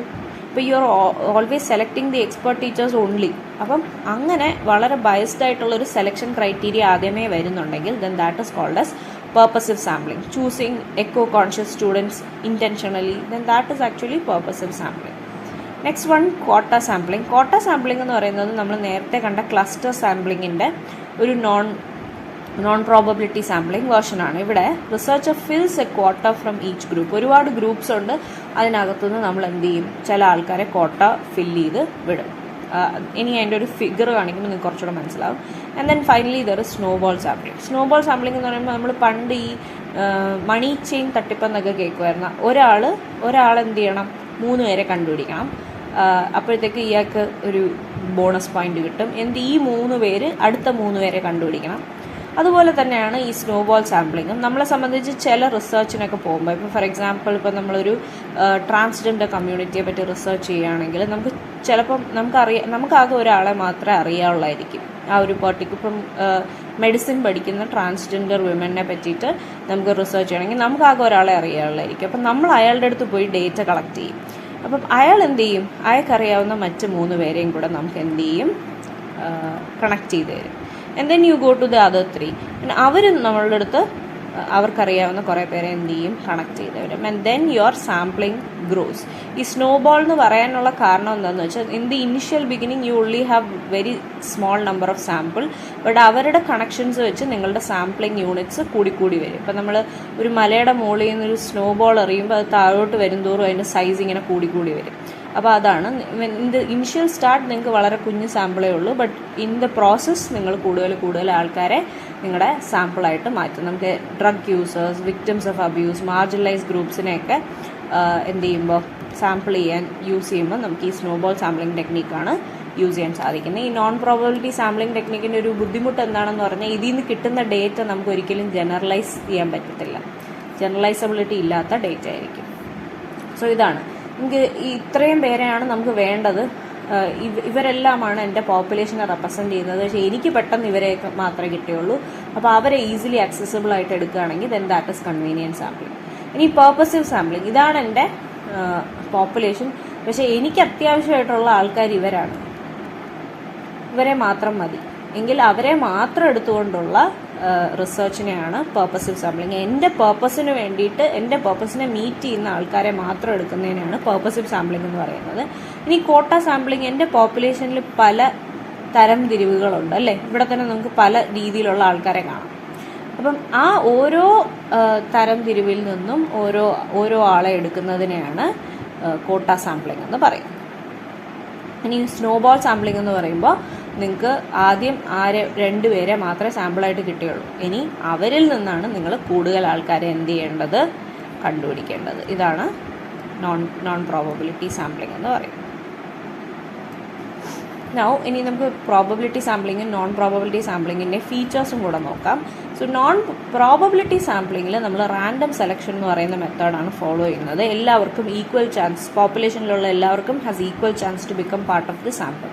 While in non-probability sampling, all samples do not have equal chance of becoming samples. അതുപോലെ ബയസ് വളരെ ലോ ആണ് പ്രോബബിലിറ്റി സാമ്പിളിങ്ങിൽ, പക്ഷെ നോൺ പ്രോബബിലിറ്റി സാമ്പിളിങ്ങിൽ ബയസ് വളരെ ഹൈ ആണ്.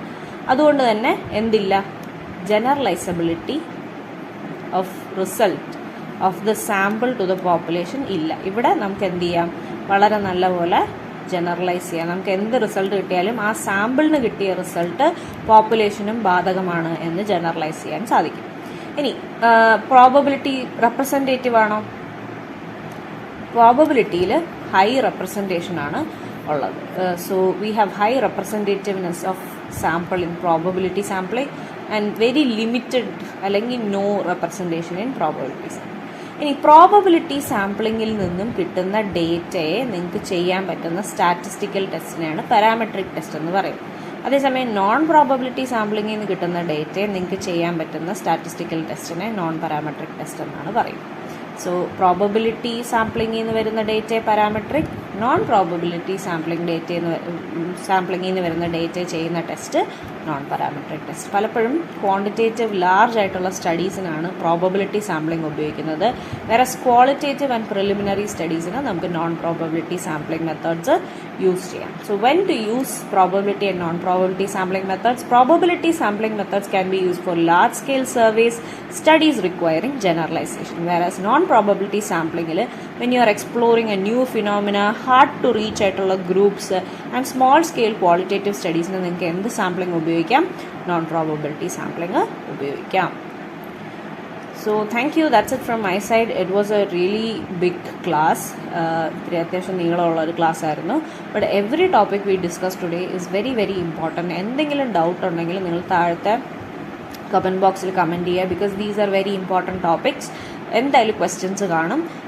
അപ്പം ഡൗട്ട് ഉള്ളത് താഴെ കമൻറ്റ് ചെയ്ത് കഴിഞ്ഞാൽ I will address it again in the next class മുതൽ നമ്മൾ റിസർച്ച് മെത്തേഡ്സ് ആണ് പഠിച്ചു തുടങ്ങുന്നത്. അതിൽ ഫസ്റ്റ് വൺ നമ്മൾ നെക്സ്റ്റ് ക്ലാസ്സിൽ നോക്കുന്ന ക്വാളിറ്റേറ്റീവ് മെത്തേഡ്സ് ആണ്. അത് കഴിഞ്ഞ് quantitative and mixed methods research നമ്മൾ നോക്കുന്നതായിരിക്കും. അപ്പം once that is done, I think research will be almost covered up. നിങ്ങൾക്ക് കൂടുതൽ എന്തെങ്കിലും ടോപ്പിക്സ് വേണമെങ്കിൽ താഴെ പറയുക.